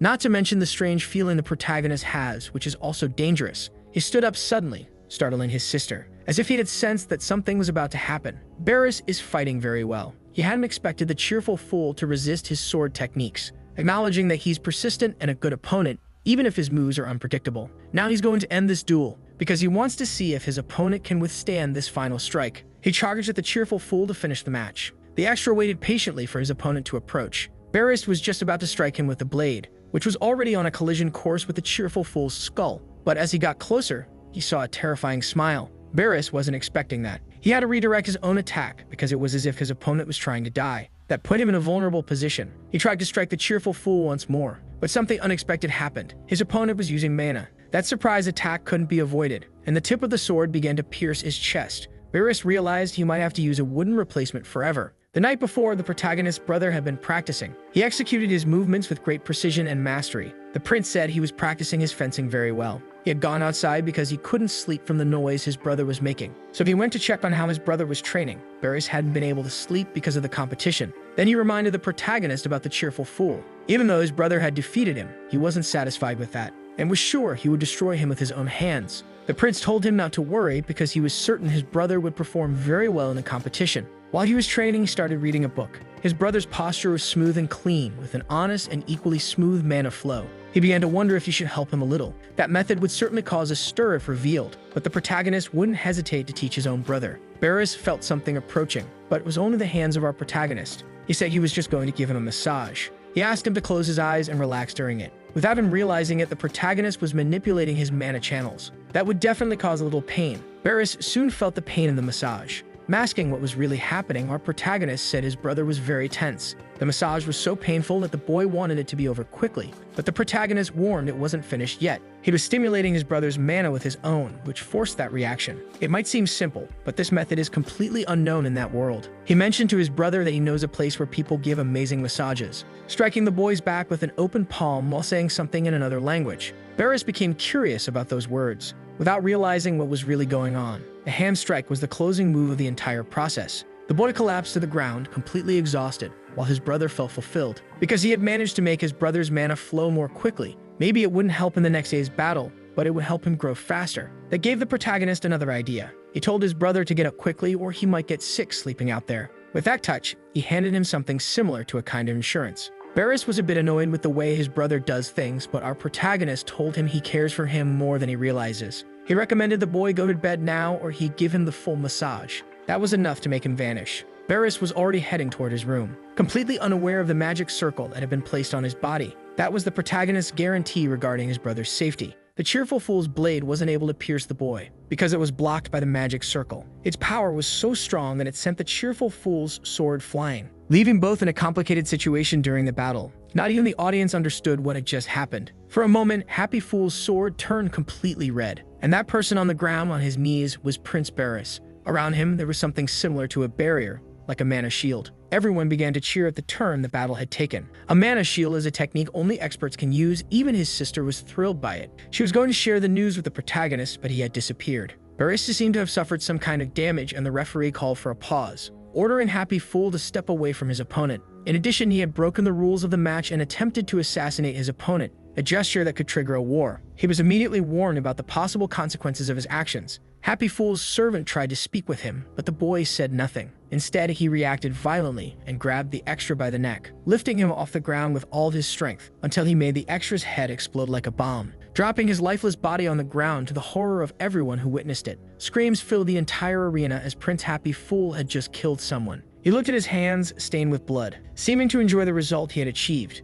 The crowd didn't know what was happening inside the arena. Deeply worried, many of them began to flee, crowding around the exits. But one thing was certain, Prince Happy Fool had completely lost control. Driven by madness, he had become a monster. He needed to be stopped immediately. but they needed people capable of doing so. Our protagonist entered the arena. Today, he felt it was his moment to shine. He first went to his brother, confirming that the boy was alright. But Barrister was still thinking about the competition. Our protagonist tried to reassure him, saying he had performed very well. Coughing a lot, the boy hoped the prince had seen his performance, because he had formed a mana shield. The protagonist listened carefully to those words, because he still couldn't tell him the truth. That type of barrier is created by the user to protect themselves from danger, but it demands great skill. And he had placed one around his brother as a precaution, acknowledging that he was only safe thanks to his own abilities. After all, he's only 14. Seriously, what are these kids eating? A teenager in puberty with the face of a grown man. But the protagonist wouldn't let his brother keep talking in that condition. He needed to recover, so he put the boy to sleep. He was carried out of the arena by the security staff. Meanwhile,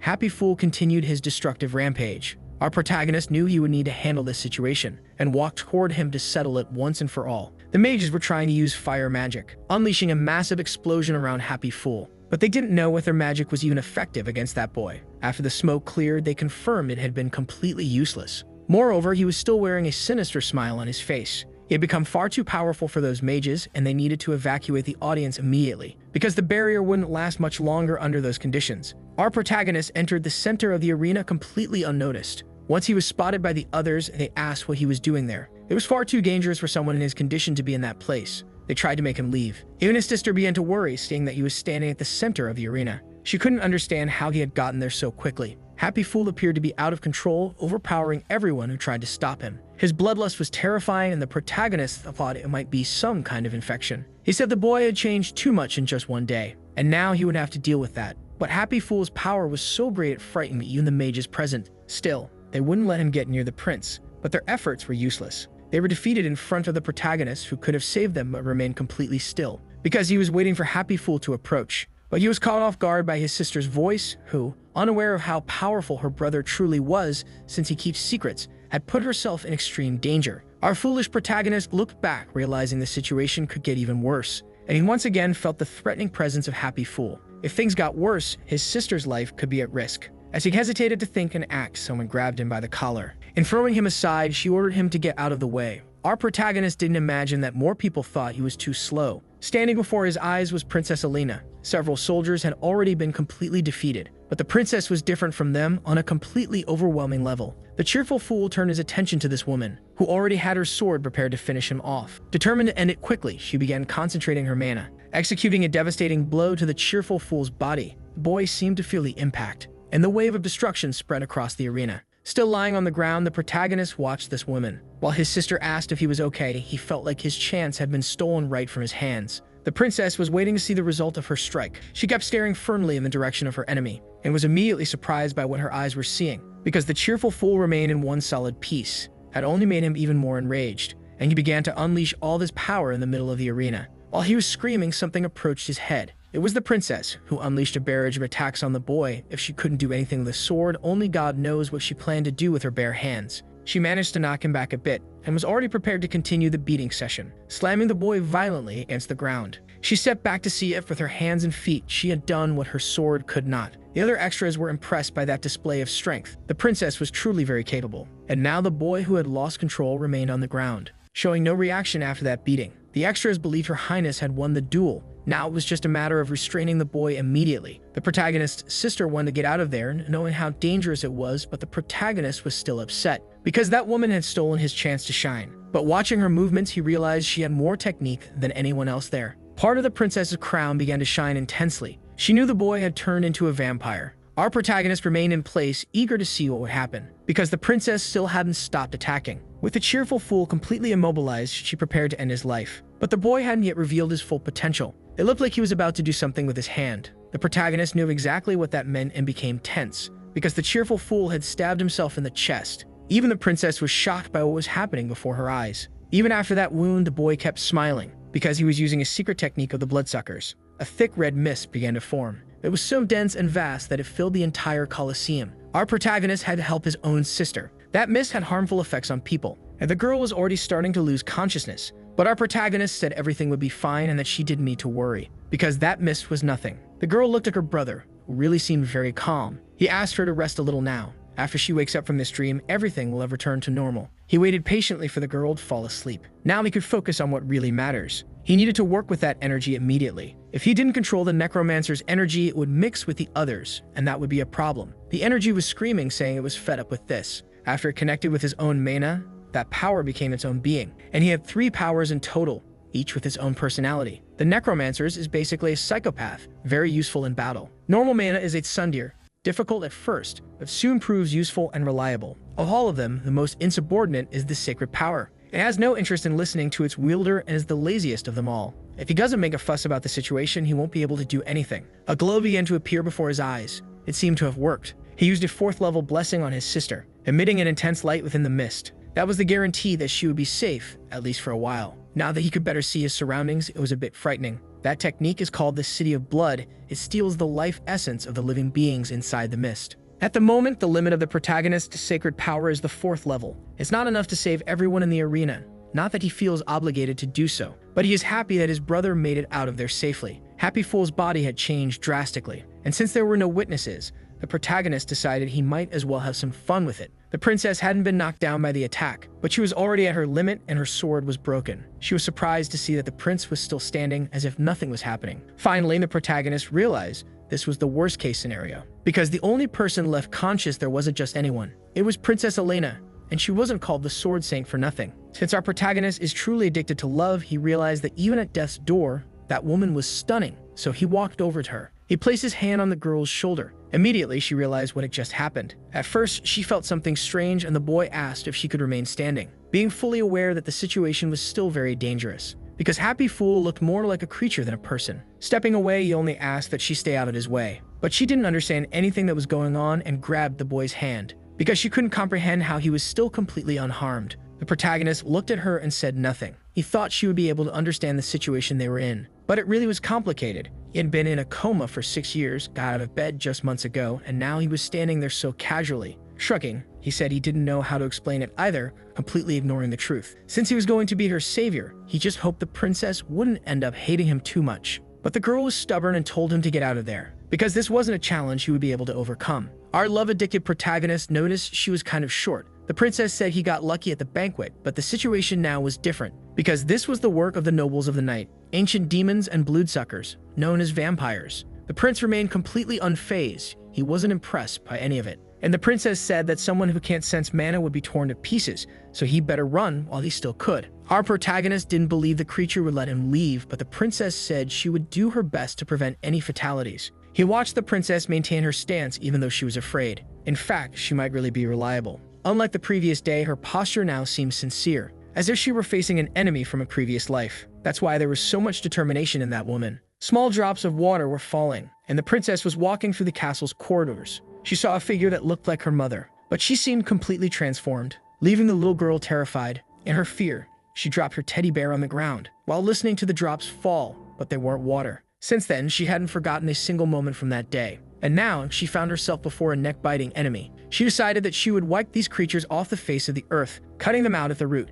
That was the true purpose of her life, and the creature before her continued to gather more and more power by absorbing people's life force. The princess's determination kept growing, but the protagonist struck the girl on the neck while politely saying, "Excuse me." She didn't know what that meant. The protagonist said he didn't understand why she was so obsessed with vampires, and he didn't want to hear the story now, but it was better if she didn't interfere with his work. The girl wanted to know what he meant by that, so he told her to just sit down and watch. The hero's fist was clenched, and after gathering power, the creature began its attack. It had been a long time since our protagonist had used that technique. There was no one on Earth who knew vampires better than he did, or at least, not among the living. An infected one empowered with that technique shouldn't be any trouble. The protagonist said he would send that creature to the afterlife as many times as it wished, touching the attack with the back of his hand. That alone was enough to knock the creature off his path. He said Happy Fool still hadn't learned his lesson, and his time to learn had run out, because now it was time for the protagonist to strike with real power, landing a blow to the creature's chest, right where its heart was. It was time to return it to ashes.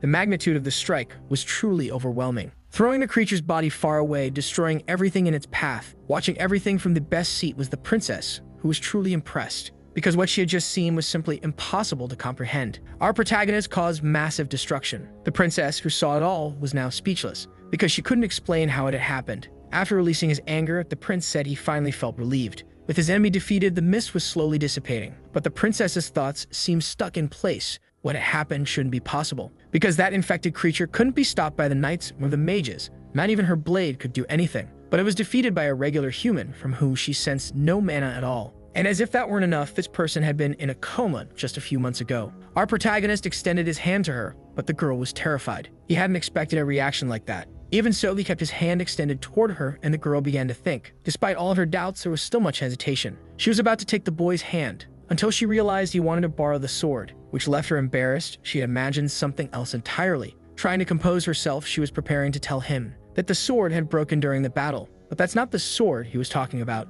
It was the other one, the one she kept hidden. The princess didn't know how he knew about it. The protagonist said he deserved something for defeating that creature, and asked to borrow the power of the sword god. It had been forged by a god to be used in defense of humanity. In this god's hands, ordinary minerals became precious items and trash became treasure. 12 famous swords were scattered across the continent, considered national treasures. Of all his masterpieces, one received a name. This is the sword Calderas, which means White Guardian. This artifact is far beyond the others, for it was made especially for his friend Haris, the sword god. This item possesses an ego, a consciousness of its own, able to use its power however it wants. In theory, that sounds amazing. But since our protagonist knows the truth, he already knows what to expect from this personality. It's definitely not much different than what he's used to. The sword didn't like being held by him at all. His personality caused a sharp pain in his head. As expected, it's a bit rude, and he told the sword he wasn't deaf. The item was impressed that it had been heard. Our protagonist said a sword that can vibrate must be quite sassy, and asked it to cooperate with him from now on. But the princess wanted her sword back,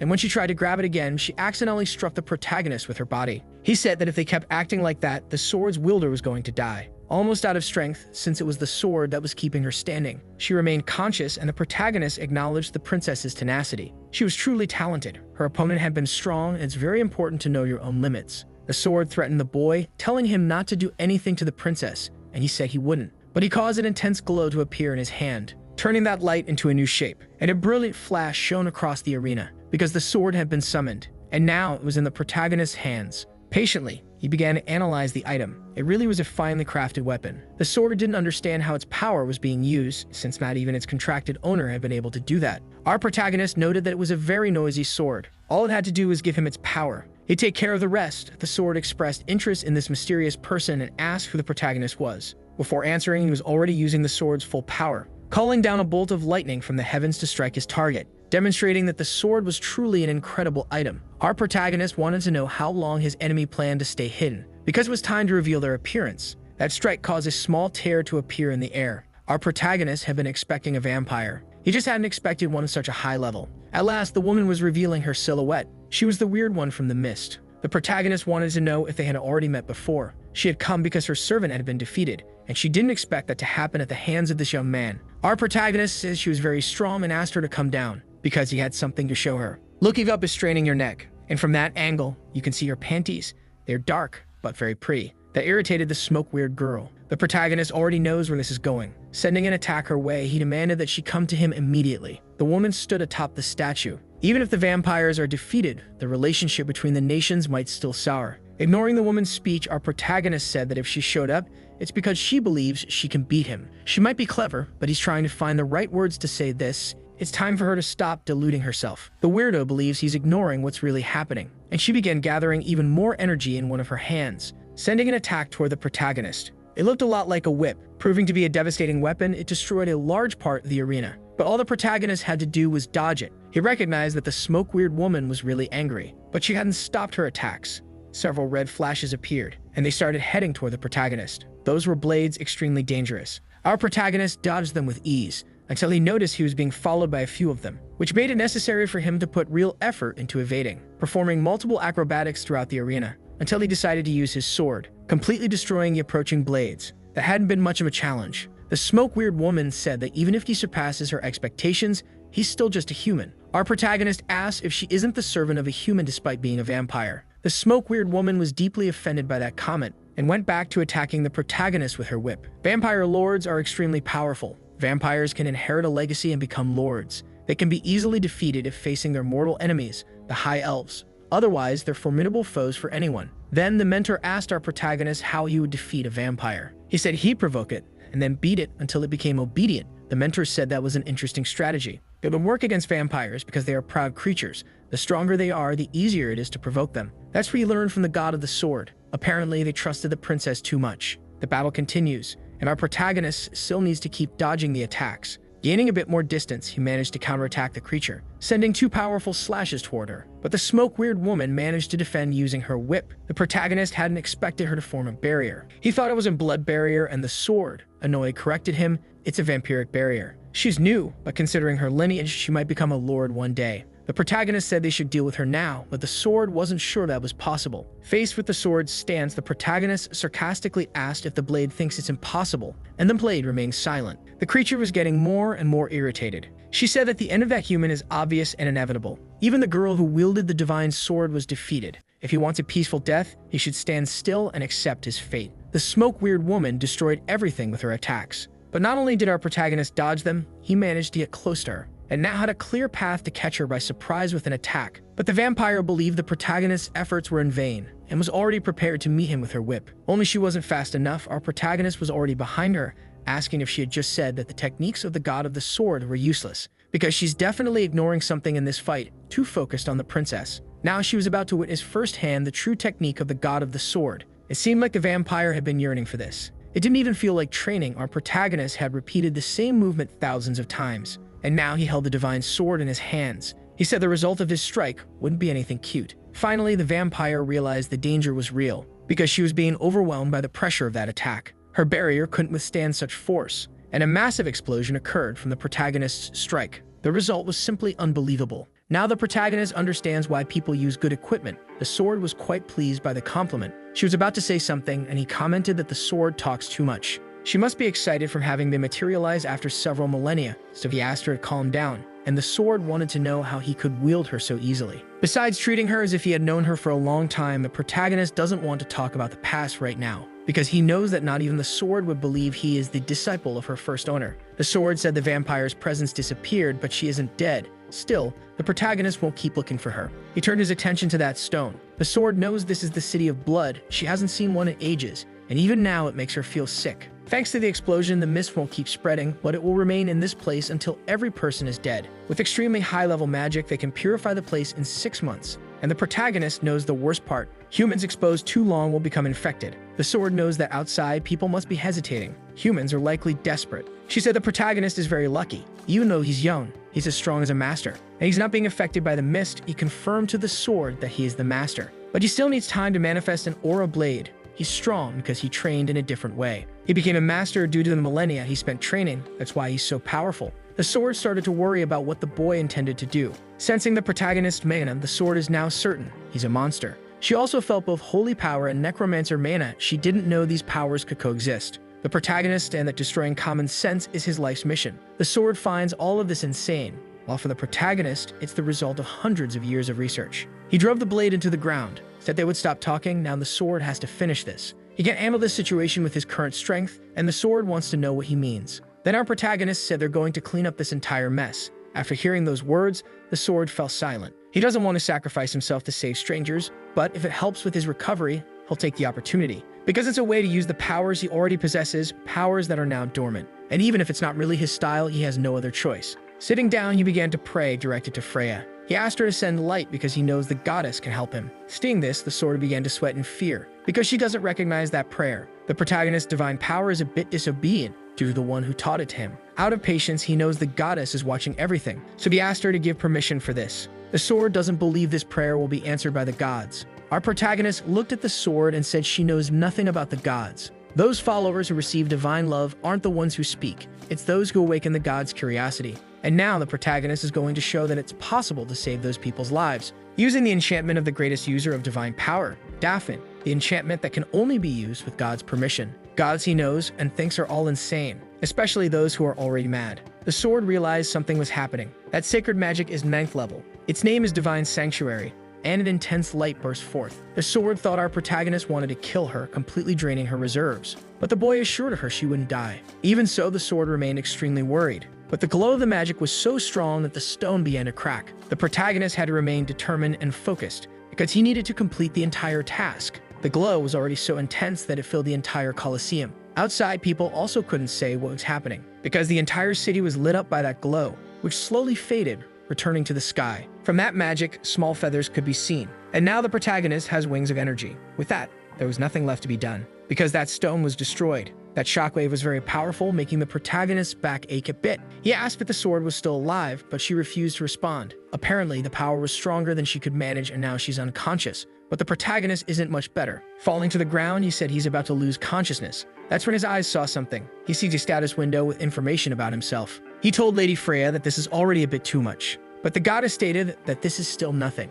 It's been a long time since he last rested without any worries. At least he hasn't been able to in the past 6 months. He feels like his mind is being cleansed. Then the image of that wonderful princess appeared. Right after that, he woke up to his sister's voice. That night, which seemed to be the same day, someone asked if the protagonist was feeling okay. He doesn't know how long he was asleep. He found out from his sister that he had been out for 2 whole days. She was desperate, thinking he might not wake up again. The protagonist didn't like that he made her worry for no reason, but now there's nothing he can do about it. She told him she had a dream. In that dream, he had already saved everyone when the red mist reached them all. He gently patted his sister's head, smiling without saying that the dream had actually been real. Then the girl asked him to be honest. Was it him who ended the red mist? Because she found something while examining her brother's body. A strange marking appeared on his back, almost like a stigma, and it's quite large. The protagonist thought that the pain he felt in his back might have been caused by the appearance of the stigma. That never happened while he was in the temple, and he found the marking far too large. The priest who treated his wounds was the one who found it, and because of that, the duchy is in an uproar.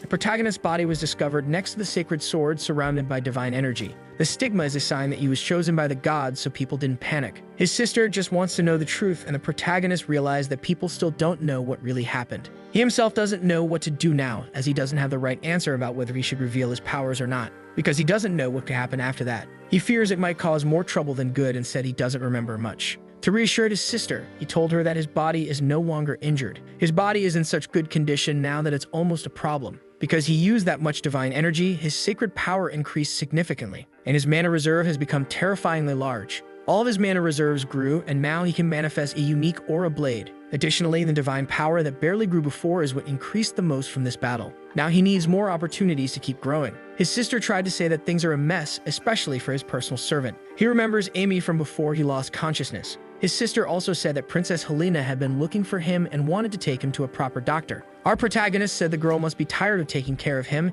and that he would like to reflect on some things alone. Before leaving, she told him not to worry about Bureyes as it had been safe all this time, and she wished her brother a peaceful rest. Now he has a better sense of how things are. He waited for his sister to walk away down the corridors and opened that peculiar window again. This really feels like a game, but he doesn't know why it only appeared now. Maybe it was because of his prayer or because he used magic that should have only been used in his astral body. All of this feels very complicated, but a mysterious voice said he seems to enjoy being able to read the minds of others. After the shock, the protagonist went silent. He doesn't know where that mysterious voice came from. He wants to know who this is, someone who hid their presence to approach him. He would find out. Hearing something from behind, the voice said it was there, until it revealed itself before him. She was shocked, as her seal had been broken unintentionally. But if it was divine will, she would accept it. Our protagonist then remembered his days of training. His mentor was painting something. The boy asked who that person was, and the mentor asked back who he thought it looked like. Looking at all the features, he thought it might be some kind of demon. But due to the beauty, she must be of some elevated species.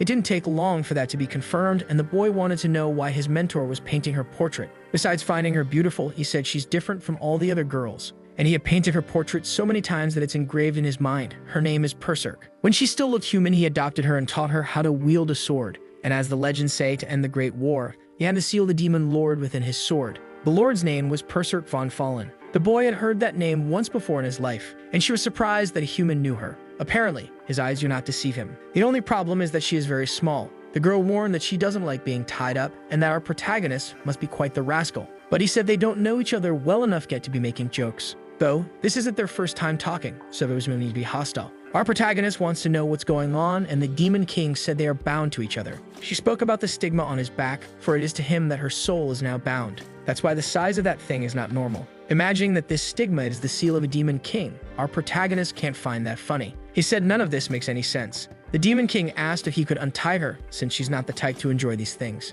especially not in such a vulgar position, because it's just a bit too embarrassing. Our protagonist freed the Demon King and asked why she's not inside the sword. He wanted to hear a plausible explanation, and once again she said they are bound, and then formally introduced herself to him. She is Perserk, daughter of darkness, the Demon King of the Abyss. In very old tales, she was the cause of the war between humans and demons. The divine sword Calderas was used to end that war, at least that's what everyone hears, but the soul of the Demon King was sealed in the sword. Our protagonist is trying to understand if that figure is really the Demon King, because she doesn't look like the legends say, and she noticed that our protagonist already seemed to know about her. She said that Calderas wouldn't be so cruel as to imprison the soul of a friend. If she had known this was going to happen, she wouldn't have said goodbye too. So she decided to explain things clearly to him. She was transferred to him through the stigma because of the will of the gods. Our protagonist hopes she has a better explanation than that, but if she did, she wouldn't be so frustrated. All of this happened because of the holy powers he possesses, and he should be responsible for it. The Demon King said she's interested in him because he's the second person ever to use the divine sword to its full potential. The protagonist said he only used Hara's techniques.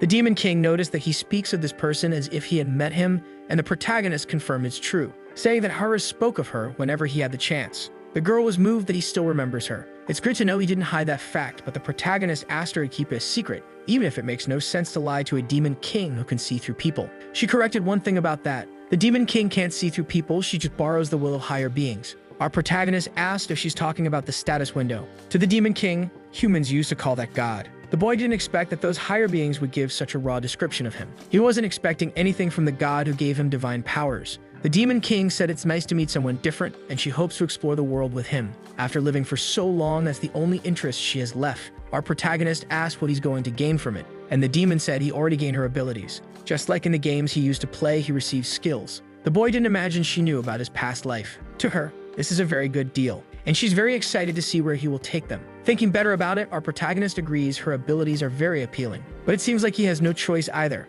and he decided that from that point on, they would get along. Now he has someone he can share all his secrets with. A few days passed, and the kingdom is still in turmoil over what happened, and because of the appearance of a stigma. At the center of it all is the protagonist looking outside. Perserk said people are gathering. Popularity is very exhausting, and she suggested that the protagonist tell the truth, but he's not interested. And most of the people are priests who want to see the stigma. But since this is a sign of divine love, the Demon King understands them. It's as rare as the birth of a saint, and they appear from time to time, once every century. The protagonist made his decision and told his siblings to pack their things immediately. He doesn't have time to explain all the details, but his siblings know he's worried about the overwhelming number of visitors. The little one doesn't understand why they keep going there non-stop. It's not like that place is sacred ground, but the protagonist knows it is sacred because of what happened there. In fact, half of that entire city is sacred, but right now they need to flee, and flee quickly. They were finally ready to continue their journey. The demon asked if it's really okay to leave like this, certain they'll be pursued. But the protagonist doesn't care about that.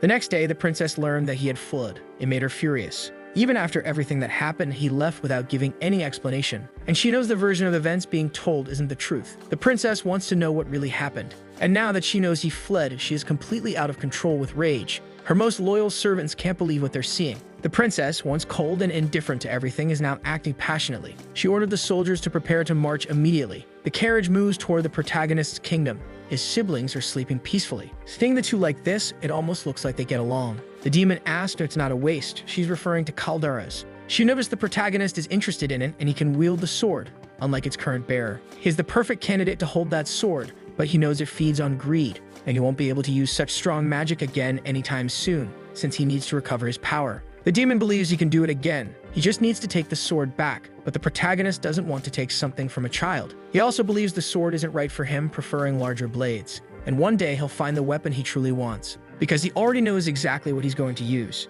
The demon notices he's thinking about something, and the protagonist didn't realize she was reading him. But she made it clear she doesn't know everything just because she's the Demon King. When she inspects his thoughts, there are parts she can't access. One example is trivial things. Berserker said his enemies won't be able to relax after the appearance of the stigma. He should take advantage of this opportunity. But our protagonist wants to prepare since the queen has great influence across the entire territory. It will take time to bring down her power, and that's why she remains so arrogant. However, our protagonist seems to have reached a conclusion. The king said his son did very well, but the young man doesn't feel that way. He said his son's job was to return safely, because the failure lies with the kingdom of Boltis. Later, when speaking with the protagonist, he asked about the stigma, and the boy confirmed he had received divine interest. He asked what the queen thought of it as well, and even full of hatred. She had to keep up appearances and agree it was a good thing. The protagonist asked if she truly believed that, and with a bit of hesitation, she reaffirmed her stance. But inside, she wanted to destroy the protagonist, who enjoyed watching her forced performance. The king asked the duke to file a formal complaint with the alliance because of what happened. Knowing everyone was tired from the journey, he asked them to rest, but he requested his eldest son stay for a moment, and our protagonist obeyed. The two went to have tea and talk. It was the first time they had spoken since the boy woke up from his coma. The king asked if he harbored any resentment, and the protagonist said he had no reason to lie, and that such things didn't need to be externalized. He also said they were always watching his house. The king didn't imagine the boy knew that. It seems the king believes he was always in the right. Parents know when their children change, and he realized Davy had changed after waking up. Even knowing he's a mediocre father, he was surprised the boy even wanted to meet with him. There's something the boy wants to ask the king. You remember when he begged the king for help because his mother was sick? The boy was desperate, and the king ordered his servants to take the child away from that place. And the boy was left completely isolated. All he wanted was for his father help in some way. At 9 years old, the boy found out his mother had been murdered, and even then, the king kept avoiding the subject, using her illness as an excuse. He wants to know why he threw away the woman he once loved. He assumes he did all of this for the stability of the kingdom, marrying into the enemy family. The boy is not interested in hearing about his father's love life, who is addicted to love, just like the son. He only wants to know if the king truly felt nothing, since his mother never stopped talking about the husband she had, and she died apologizing. But boy wants to know what his father felt, and he was told to become king. He was not a good king nor a good father, and a king must make choices. The boy should be more resilient and grow stronger, so that no one could stop him. That's the answer he has for his own story. He realized that the king hadn't forgotten his first wife. Our protagonist said children resemble their parents, but that's not his case because he would never abandon his family for the good of the kingdom. Our protagonist slammed the table in anger, asking what it means to be a king, and if his place is so desired, he should give it to someone else, because he wouldn't take it even if it were given as a gift. After that conversation, he returned to his chambers. The Demon King felt the boy had been harsh, but it had been necessary. It doesn't matter what she thinks, he won't change his position, because it's not like she can see through everything.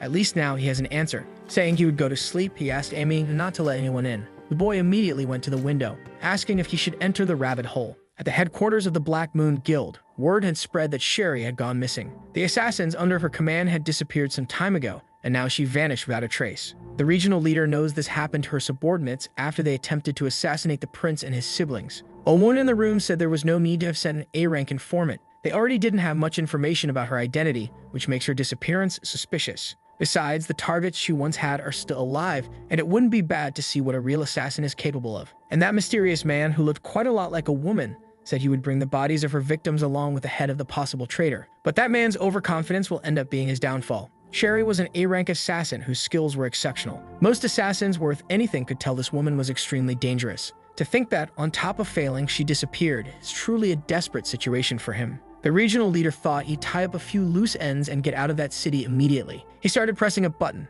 but no one came after that, which made him even more worried. It was like a panic button, and if no one came, it meant things were already bad. He stood up from his chair, a bit panicked. Someone told him not to move. His subordinate who had been in that room was already taken out, and now the regional leader was pinned to the desk. The person who did it was surprised he was human and not a vampire. The man screamed in despair, saying there was an intruder there. He tried to call for help, but no one in the building was in a condition to do so. Realizing that, the man kept his desperation silent, because the person who did this was clearly stronger than him, and at this rate, he'd end up just like the others. He started thinking it could be the work of another guild, but not even they could pull this off so easily. Maybe that person had been sent by his own superiors, and the mysterious man asked if the regional leader wanted to live, because he would allow it if the man was willing to share some information. The leader said he could get information if a formal procedure had been initiated, but the mysterious man wanted information that couldn't be bought. In response, his hostage said he would tell him what he wanted to know, so his captor released his hands, told him he didn't need much. He wanted a list of every aristocrat loyal to House Varietta and proof of their acts of corruption, because there are signs that this duchy is trying to rally other nobles to its cause,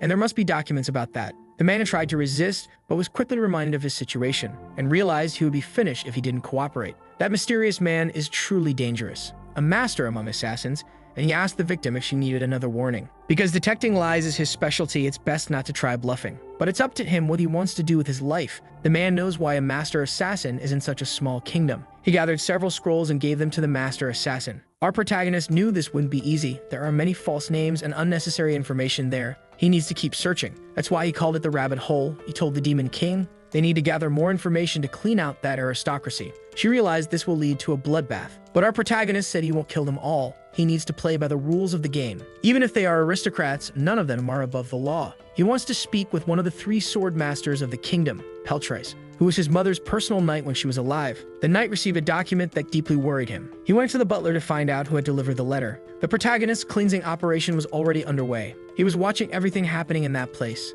The Demon King wanted to ask him a question. She was observing our protagonist with great interest. What does he truly want? But the protagonist said she already knows the answer, though she still wants to hear it from his own mouth. The goal is far too obvious. He wants to fix his family and have nothing to worry about in that place, to live a long and peaceful life. She started laughing because noble life is full of obstacles, and according to her, he already lives a peaceful life. He asked if he really looks like that, and she admitted he still has a lot of work to do. The kingdom needs to be strengthened. The royal family only has a small territory, and our protagonist wants to live there and enjoy a peaceful life. He'll use knowledge from his past life in that place, but the demon thinks the plan is too vague. She wants to know if he doesn't want revenge. Our protagonist explained that it's part of the process, but not his main goal, because after revenge, life still goes on. After hearing that, she suggested he inherit the throne and change the country, but a king can't live a peaceful life. Our protagonist has already reached a conclusion. He doesn't need to live in that place, but he will make sure to build something worth coming back to one day. They are telling the queen that the mark on the prince's body should be a source of pride for the whole nation,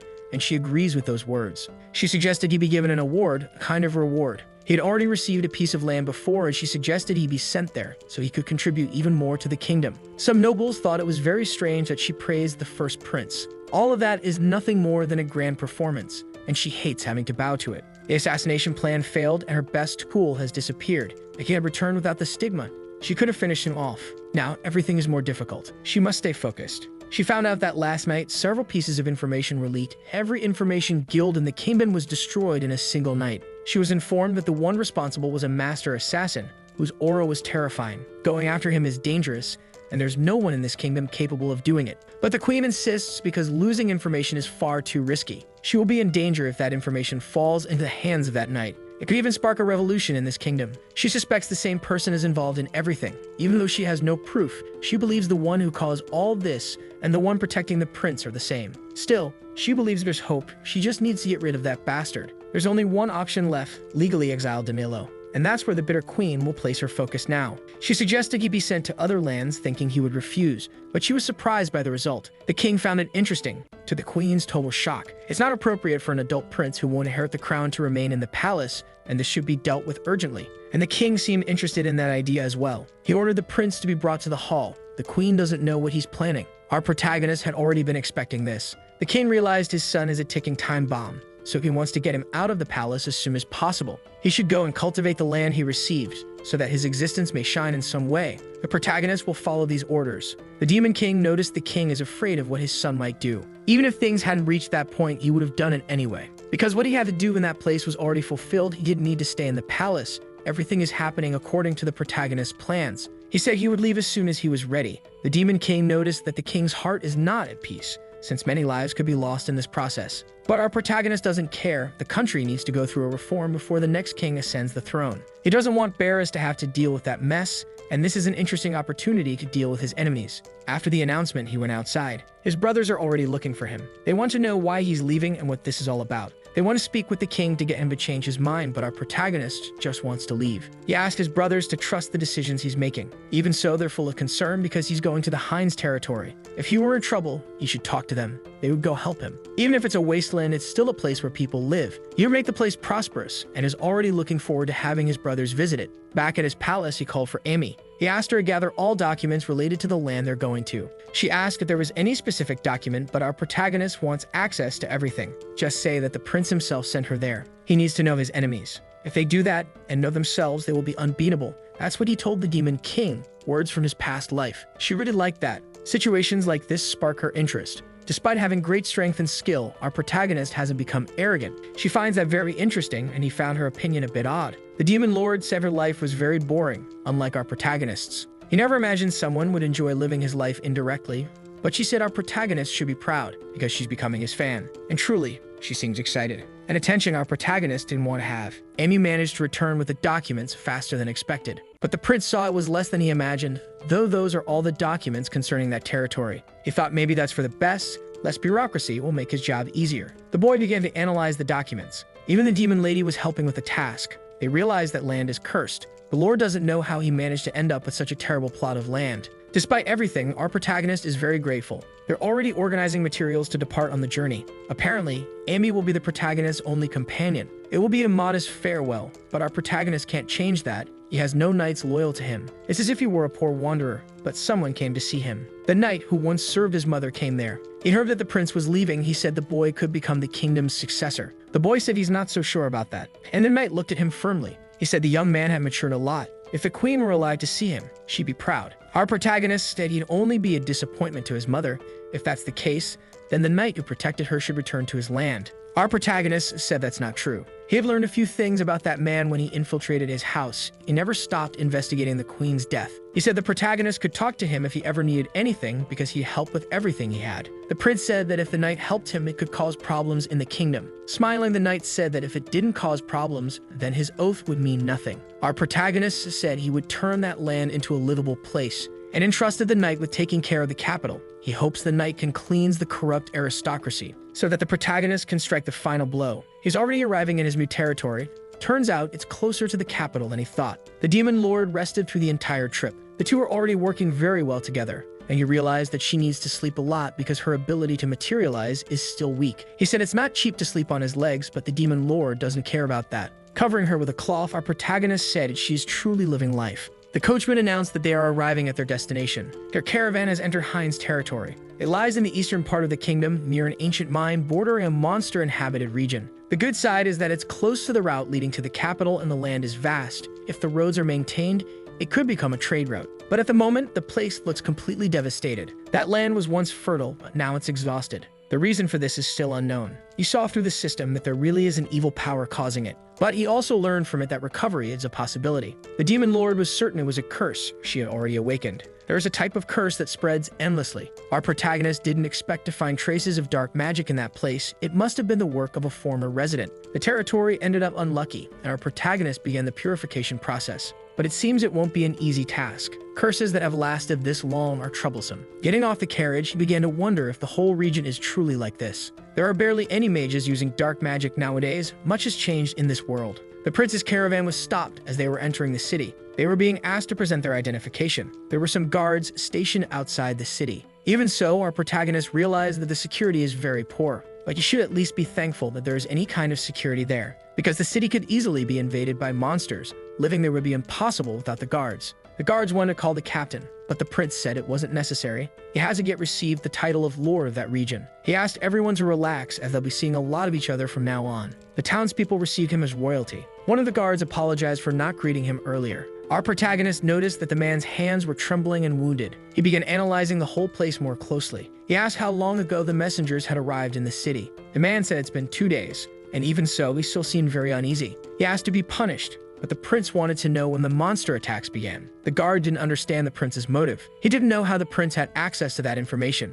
Our protagonist said he would purge the curse, starting with eliminating the goblins. That man is the head of the Watchmen. He's ashamed because he is also responsible for the region. His name is Monmeter, but now he's simply called Mustache. The protagonist could see he was filled with worries about the land, about the people, and said that managing that region must be very difficult. He asked him to keep up the good work, and he would do just that. Our protagonist also said that the fruits of his efforts could already be seen and promoted the Watchmen to official guards, and he hoped Mustache would be the one to train them. He said the man has the skills needed for it, and therefore he is now officially hired. He added that as they improve, they will receive titles since the prince has the authority to grant them. These are his ideals. On the way there, he came across tracks of the creatures. The goblins had infiltrated the castle. He wanted to know how that happened. With constant attacks, the guards were already fatigued and wounded. Dozens of homes had been burned and many of the town's residents kidnapped. Our protagonist asked what the internal situation of the city was and learned that they had enough food to last until winter, but they had a very bad year. Using the resources he had received, the prince wouldn't last 2 years, observed the demon lord.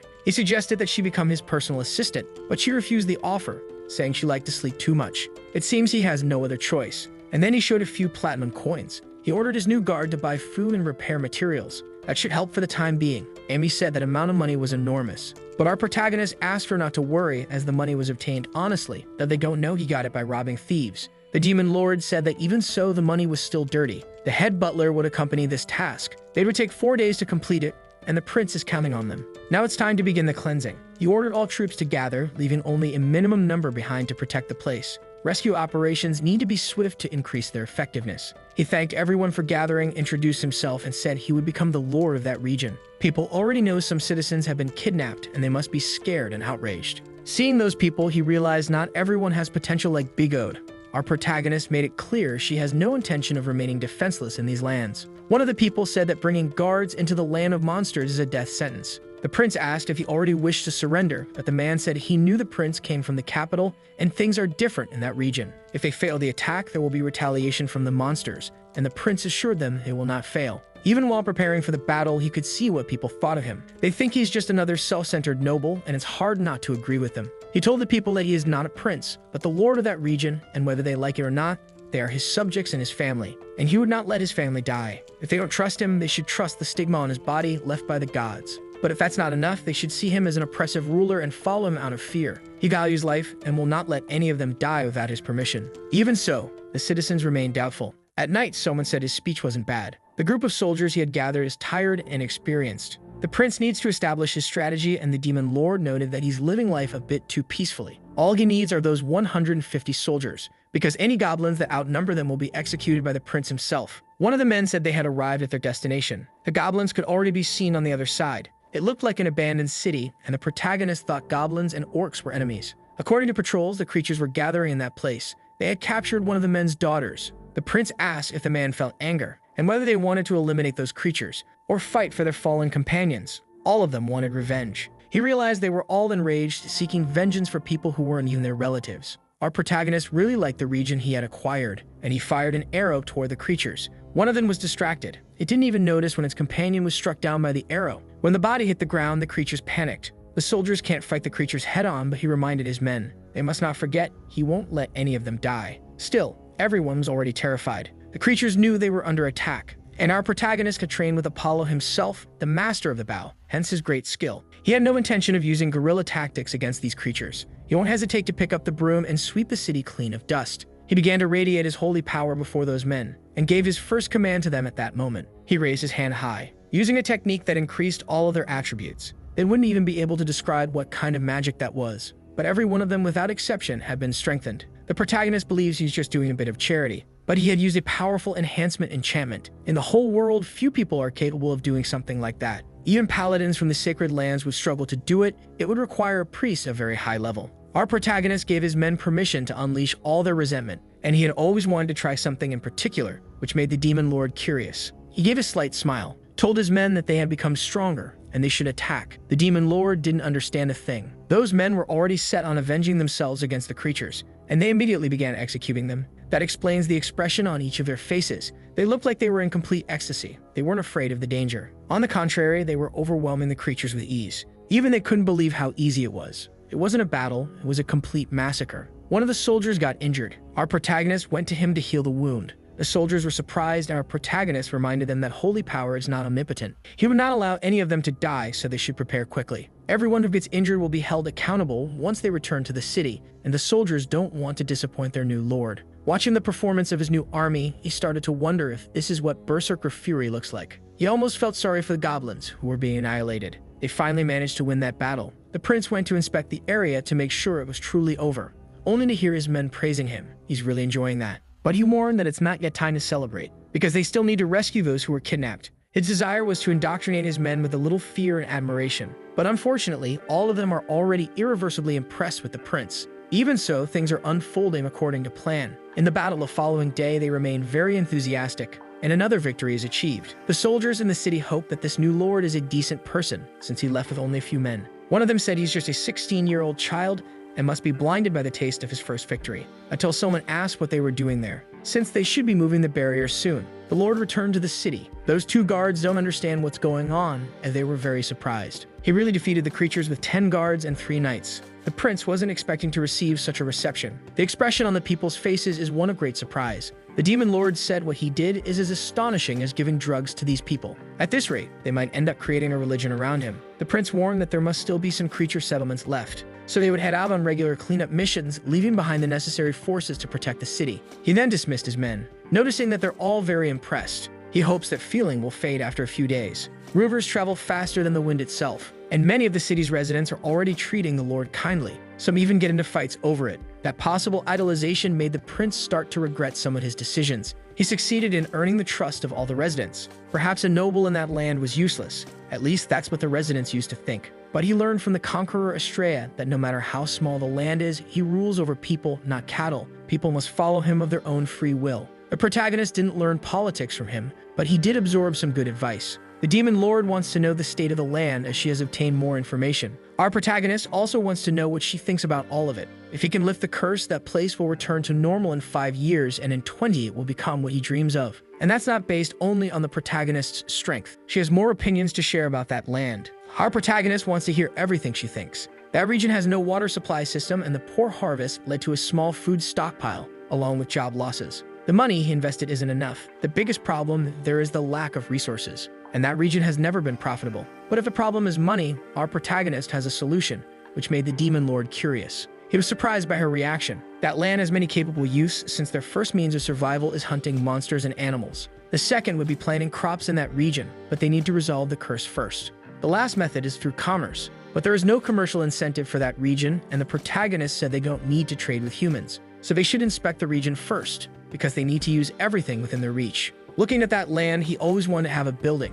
and now the protagonist owns a large piece of land which used to be a farm. They were confiscated from the former owner, and now belong to the protagonist. Hidden in that land lies the root of the curse, and in his current condition, he won't be able to restore that land with magic. He could possibly do it if he had Calderas and even considered borrowing the sword from the princess. She seems very proud and thought of using the excuse of taking a look to borrow the sword, but the demon lord advises against it. The only solution left for them is to do it on their own. Our protagonist said they've been complaining a lot lately, and the demon lord wants to know who he's referring to. He said she'll find out soon enough because there's a child who wants to show off. Told her to go ahead while she still has the chance, conjuring a large magic circle on the ground. The demon lord has never seen a formation like that in her life, which makes sense, since the creator of that magic is from another continent. That magic uses a very specific language. Dark mages need several artifacts as well as a great deal of time to be able to cast a curse that will help the protagonist find the root of the curse. He is waiting patiently, and it seems he has found the flaw in the place and has begun to fix it. That demanded a lot from him, and turning away from the demon, he asked for her help.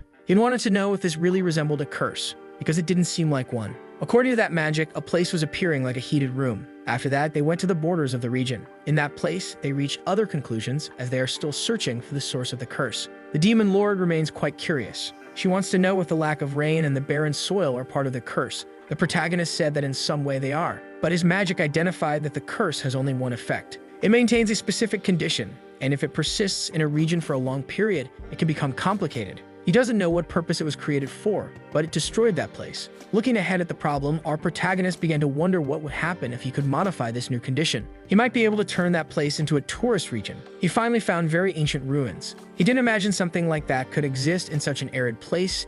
It was certainly built before the Great War. Maybe not even the dark mages were aware of that region. It's very quiet there. He expected to find some kind of tavern. As soon as he finished speaking, a large stone creature appeared. There was a magical stone on the creature's face. The demon lord said it must be a magical creature, since it's using a mana stone. She asked the protagonist to be cautious as the creature might have strange abilities, but he can sense a special smell, and one of the creatures tries to strike. That served as confirmation for our protagonist. He was already on top of one of the creature's heads, and he placed his hands on the mana stone. The smell was getting stronger and stronger, the smell of the money he was about to make. In the city, the guards are enjoying this time of peace. The lord went out to patrol his lands. The guards don't even worry about him because they know he'll return safely, as he showed them a miracle not long ago. None of those people expected the noble to be so kind, because the more power nobles gained in that kingdom, the more corrupt they had become. The only benefit the region received from the kingdom was a tax reduction, and even that took a long time to happen. And for no apparent reason, they sent that boy to become lord of those lands. People thought he had lost a political dispute and was given that place as punishment.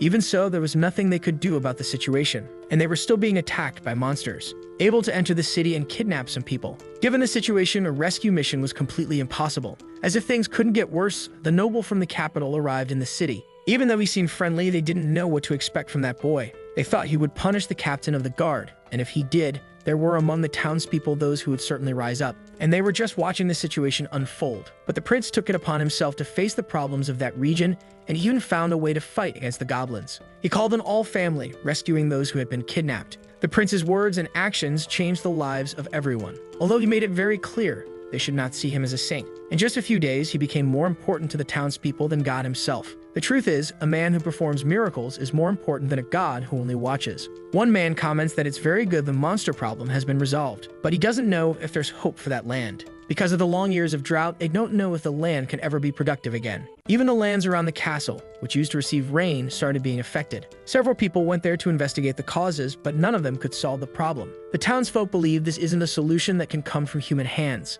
and they believe the rains will never reach that place. It's only a matter of time before it completely dries up. Spirit stones, that's the name of this mineral that holds so much mana. Compared to regular mana stones, they are hundreds of times more powerful. Our protagonist seems very interested in them. After defeating all the creatures, he needed to catch his breath. He found the battle intense, but the demon lord disagrees. He's very eager to find out how much they're worth. Few have ever been found on the continent, and he got 20 of them at once. The demon said you should be cautious when selling them, or he might attract attention he doesn't want. In those ruins, there was a genuinely enormous spirit stone, and that is the heart of the entire curse. It would be a shame if the truth about that stone were revealed, as it could lead to wars between nations. The purity of that ore is truly special. If one were to use the magic of that stone, they could cast 9th level enchantments. The protagonist begins to feel that power. The language he's observing there doesn't resemble what he saw outside. It's possible there's still something in that place he doesn't yet know about, because he's still figuring out how this system works. To make changes, you first need to understand that algorithm, and he ended up getting curious about a small part of the code.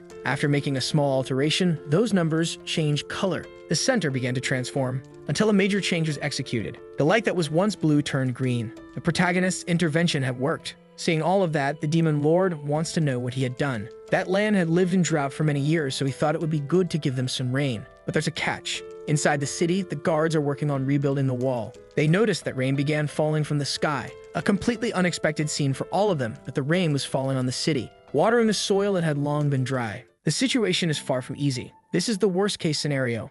Nobles are worried about what might happen to them and want to erase all evidence. Lower-ranking nobles were already purged at the first opportunity. They want to know what the resentful queen is doing about this, but they don't understand her either, and it seems the first prince has manifested a stigma. The mark appeared on his back and they say it's unstable. In this state, the Holy Kingdom is in the same mud as they are, and they certainly won't accept the prince. The queen should ignore the hair and pay attention to those who truly pose a threat, the king and the knight Beatrice. But the noble merely shared his opinion. The mysterious man began listing the circumstances, saying that the noble's cohesion wouldn't fall apart overnight. They need to fight their enemies, even if it means blood will be spilled. And he wants to know if the other nobles agree with that. Even if they do, they're very apprehensive. But they want to recover that confidential information at any cost, or internal conflict will be inevitable. He looked at a marquis who was present, and the man said he would make the preparations as soon as he received the order. He should act discreetly as they cannot commit themselves until everything is ready. Everyone there is underestimating the prince's capabilities. That noble also can't intervene directly, but all of his instincts are pointing to the source of the problem, and that there's something about the prince they still don't know. He's sure it might not be the case now, but once this prince gains political power, he won't hesitate to show what he's capable of. But not even he will be able to do anything about the Hind territory, so the noble returned to his mansion. That is a hopeless land. Many mages have tried to do something about it,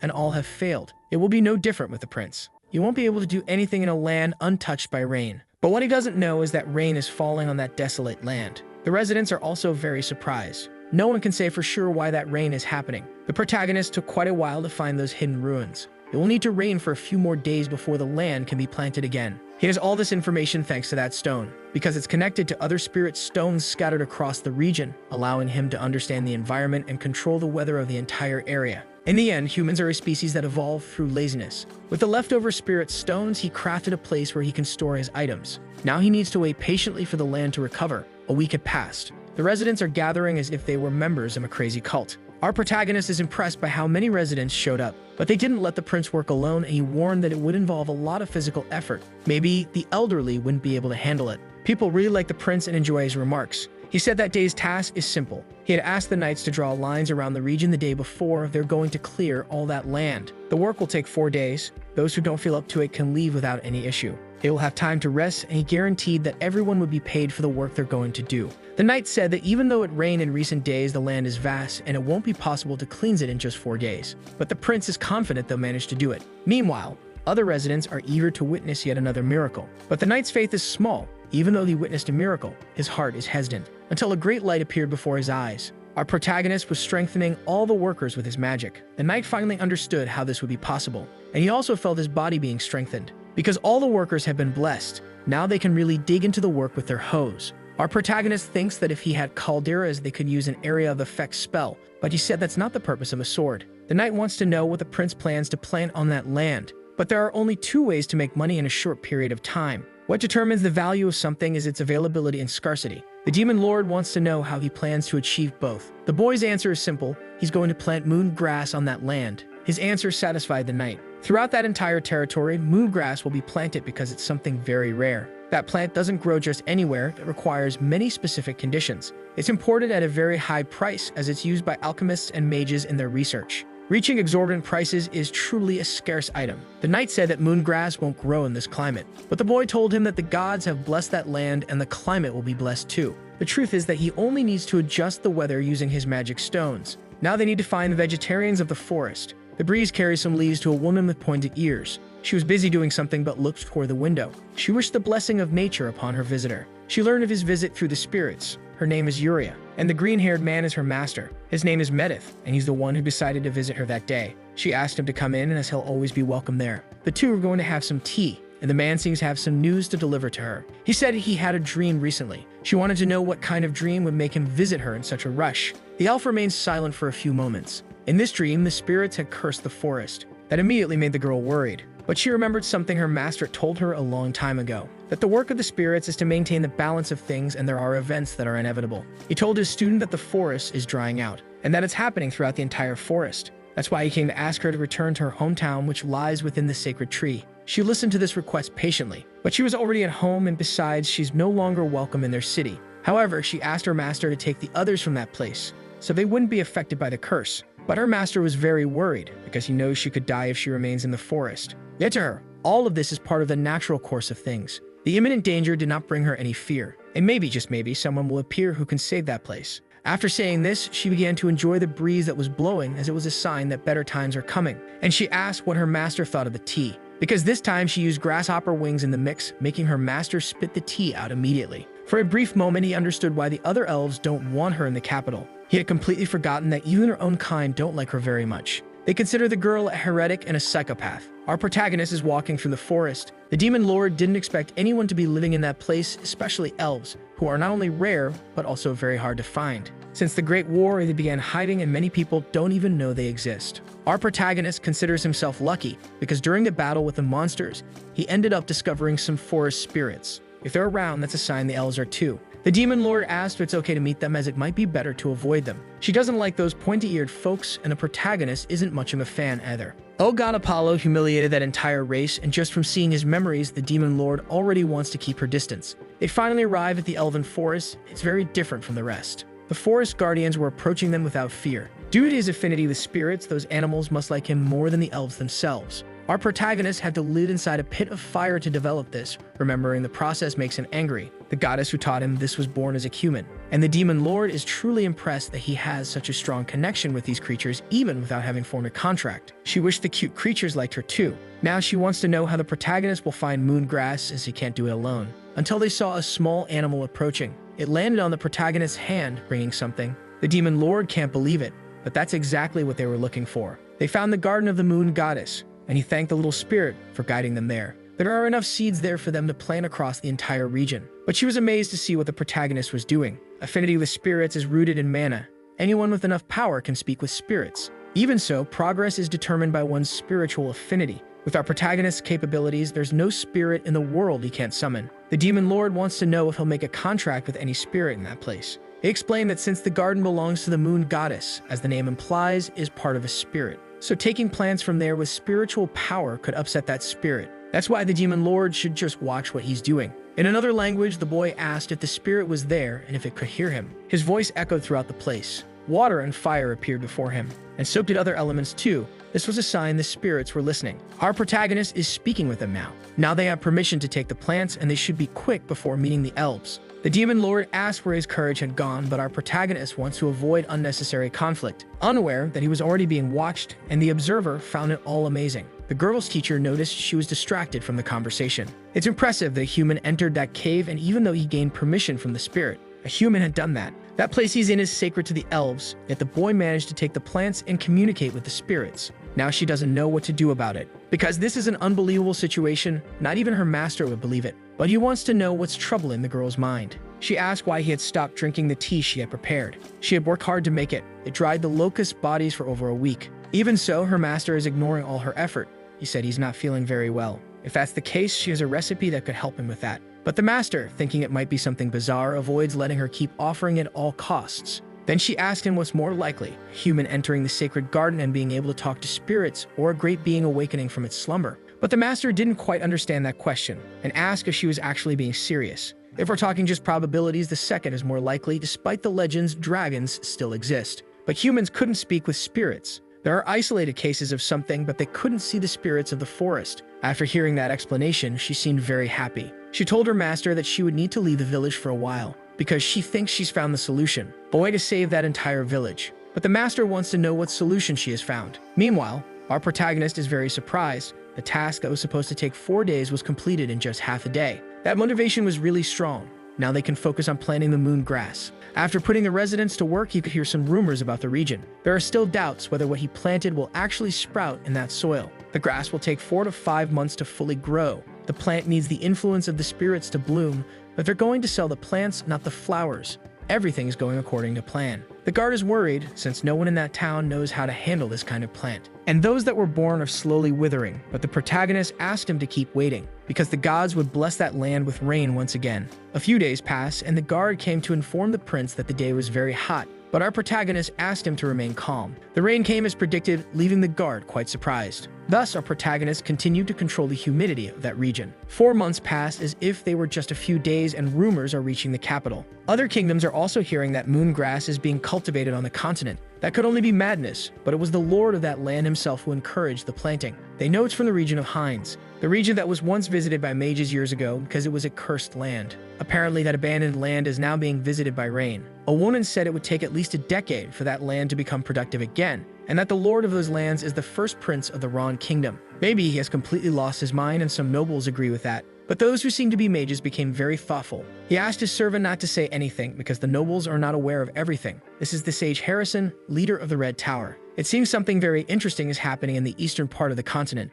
and they should prepare for it. It was like the blink of an eye. That devastated land had become a blooming field. There were few seeds that could be used, but even so, they succeeded. Amy says they currently have 20,000 moon grass leaves in stock, and they plan to collect 10,000 more. By market standards, 4 leaves cost only 100 gold coins. If they count the sale of 10,000 of those leaves, they'll earn the equivalent of 5,000 platinum coins. A family can feed themselves for 2 weeks with just 1 gold coin and live comfortably for an entire month with 5. The economic potential of that is truly incredible. The Demon Lord would like to see what will happen when they sell all of them. Unlike the Spirit Stones, they made this public. And the strategy worked, even though many thought he was just a fool. And now he must make the most of the exposure he has gained. The preparations were properly completed. They are ready to cause a huge stir across the continent. Moongrass leaves appear on the market twice a month in quantities insufficient for both continents, because it is a raw material used in every type of magic. And for that reason, there's a big problem. Our protagonist spread another rumor along with the release of the leaves, that he was bedridden after attempting to plant those seeds. The Demon Lord said he's blinded by money, but sometimes he needs to act that way. The massive supply of a scarce item will cause his price to drop significantly, so he must be cautious to avoid devaluing the leaves. That's not what he wants right now because he'd like to make a lot of money. Several people are gathered at the gates of his palace. Everyone wants to meet him. After the rumor spread, the region became chaotic. That land is overflowing with merchants. Our protagonist asked his maid to tell them all that he is sick, but the merchants want to see the product. They really are money-hungry barbarians. So our protagonist met with the townspeople. They asked Big God how security is going. Everyone is working very hard, but they're short on people. The entire city is overwhelmed because of the visitors. Our protagonist ordered him to pull aside anyone who seems suspicious to avoid bigger problems. He needs to maintain basic courtesy, but he's not obligated to understand all those people. The empty houses were modified to accommodate the visitors, but it's still not enough. He said they could use the tents he had purchased. He could resell them to these people and recommended setting an exorbitant price. Thus, the meeting came to an end. But he asked Big O to wait a little longer. The captain doesn't know why the Lord wants to talk to him, and our protagonist said he'd like to have a quick word with him. At night, the captain is warmly welcomed at the tavern. When invited to drink, he said he'd do it another time and recommended that everyone take it easy that night. In his bed, he is completely exhausted because he has many duties throughout the day, training soldiers, overseeing security, and taking etiquette lessons. He's never been this busy in his entire life. The man has a message for him. There is someone in that place who wants to speak with the captain, so get ready to meet that person. That young man is named Yahello, and he is a 4th level expert from the Green Tower. He apologized for disturbing the captain, but the man was understanding. The mage knows the region is in chaos and that the captain was protecting that area even before it reached prosperity. It's truly amazing that the Lord can count on such a reliable man as that captain. Mustache realized he was dealing with a flatterer, so he asked what the mage wanted to do. His intention is to speak with the lord of those lands, and he wants to know from the captain if there's any way to make that happen. The captain said that might not be possible, as the lord is sick from working too much, and the leader's health is everyone's priority. The mage understood that this was truly important. Then he pulled out a bag that looked quite full of money, asking if there was anything they could do to be helped. The captain was very impressed with all that money, but he said he doesn't accept bribes under any circumstances. The mage assured him that it was just a gift, because he would like to build a good relationship with this captain. He stated that he usually doesn't accept gifts like that, but the flatterer kept insisting for him to accept that small gift. But Mustache realized everything was happening just as the Lord had predicted. That's why they had spoken privately. He said the captain would be dealing with many people. Everyone would be eager to meet the prince, and that's why he'd become a target for these people. They would offer him bribes, so the prince asked him to choose carefully. He should make a list of those who make absurd demands to report back to the prince, and he should accept all bribes offered to him. Additionally, he must pretend to submit to their requests and should show them that small vial. A vial of that costs 100 gold coins. The goal isn't to sell it, but just to spread a few rumors, so they can raise its value as much as possible, keeping people in that territory for as long as possible. Seeing that small potion, the mage was immediately surprised. The captain said that's the product they're cultivating in that place.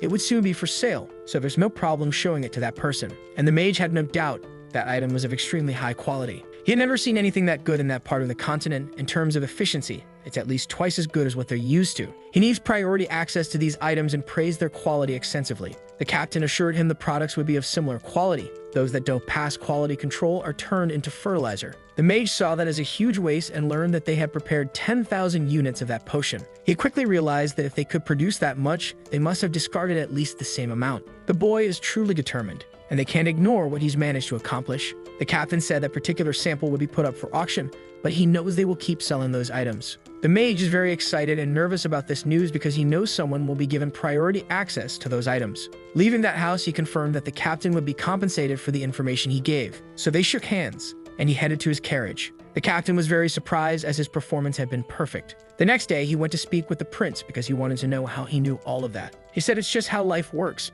People like to accumulate wealth, and they're simply taking advantage of things as they are. The captain was even more impressed. He brought the prince all the bribes he had received, and the prince told him to take that wealth as a bonus for the guards. He should divide it among them to use however they want. He tried to refuse, but the prince said he should take it. Most of the profit from the sale would go to him anyway. The demon lord wants to know if the boy can handle all the pressure, but he made it clear that the buyers are already competing with one another. Soon people will stay in the territory, which will attract other merchants. That will accelerate the sale of land in the city, and consequently increase the number of citizens in the area. All of this because of the moon grass. It's hard to imagine that this land used to be unproductive. The news keeps spreading across the continent, and other magic towers want to invest in that city. Perhaps the Red Tower should do that too, but this man is quite cautious. He told his master that something is bothering him. He's heard the prince wants to sell the items through an auction. From their perspective, that could end up drastically lowering the price of those plants. At first, it will be very expensive, but soon the prices will become very affordable. That's why products are imported with an expiration date,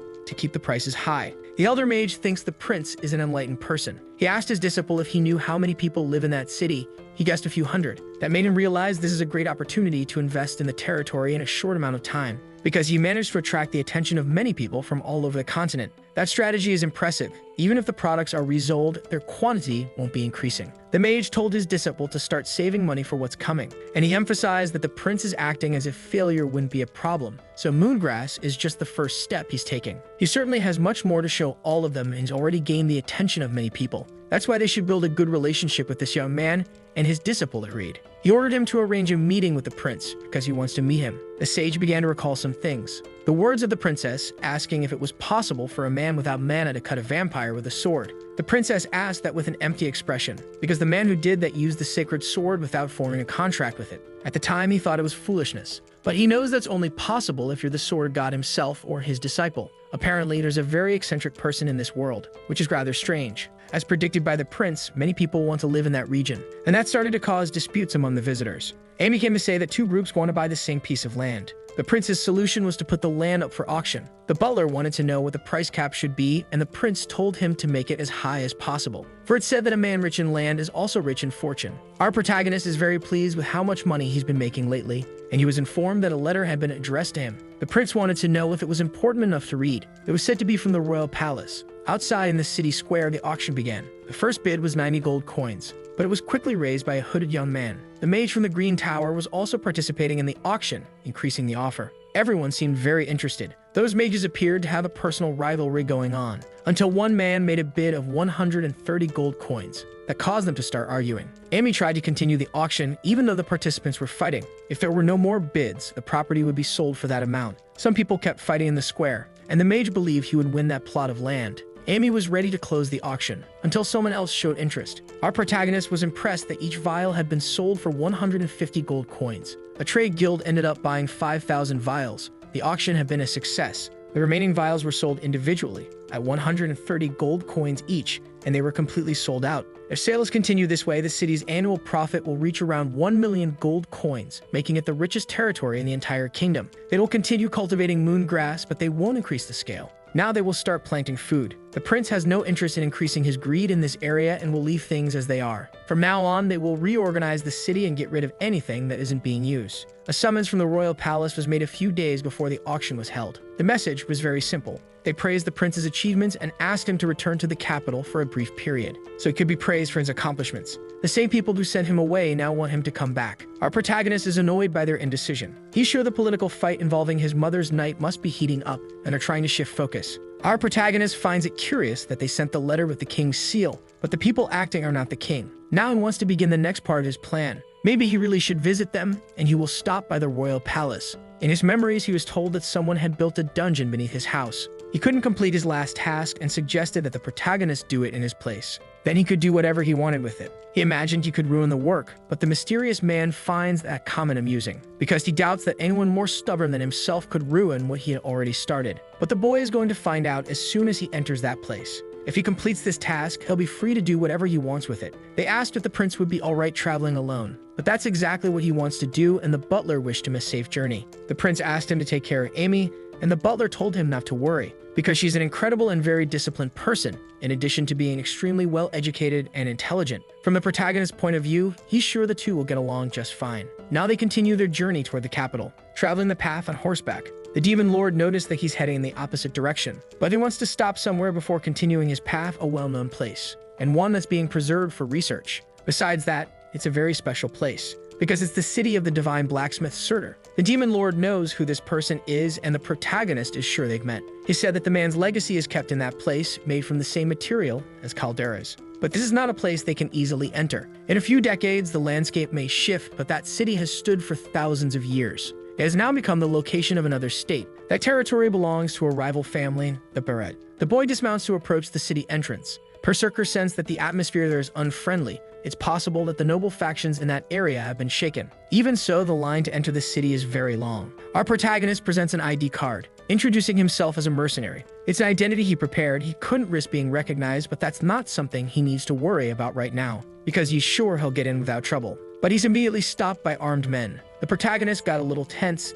They know he must be there to explore the newly discovered labyrinth. They said it would be far too difficult for someone like him. Some soldiers laughed at the protagonist. He realized something strange is going on in that city. The protagonist sat on a rock to observe the surroundings. The situation there was worse than he expected. An old man approached our protagonist. He noticed the young man had no idea what was going on, so he must be from far away. The prince asked what was happening. Then the old man pointed to a line. Some people were paying for access. He realized there was a toll being charged there, and the old man said that's normal. The law that allows such tolls should be abolished. The old man saw that the young man seemed quite upset. He placed some coins in his hand so he could pass. It wasn't much, but it might help him on his journey. He just asked that the young man not get himself into trouble, that he shouldn't worry about the coins because when the old man looks at him, he's reminded of his grandson. For a moment, our protagonist didn't know how to respond, but he was very grateful for the old man's help. He said the old man should keep the coins and buy a gift for his grandson, because he won't need that money. The old man grew very worried about the young man, thinking he might do something reckless, and the guards saw that he was still there. The young man reached out his hand and asked for the money to be returned. That toll was illegal, only allowed for large processions and commercial caravans. It was also a crime to collect it for personal gain. The guards underestimated the young man, unaware of who he really is. Then our protagonist said he wouldn't warn them again. They should return the money and confess their crimes, even though he knew that wouldn't lead anywhere. The guards began to laugh at his stance, until a sword was pointed at his neck. They said there would be no consequences if they decided to end the life of this young mercenary. The protagonist realized they weren't going to change their minds. He was only waiting for confirmation. Seeing that things might get dangerous, the old man tried to step in, but the guards completely ignored the old man's words. He saw that he could end up suffering the consequences as well. One guard decided he would take the old man's life. His sword was already swinging to cut him down, but he was quickly disarmed by our protagonist, who hadn't expected the man to be so cowardly as to raise his blade against an old man. The poor old man tried to protect himself with his hands and didn't see what happened. Our protagonist confirmed that the guard's behavior is considered a crime on the continent, and there's only one kind of punishment for that kind of conduct. Our protagonist already had his sword in hand.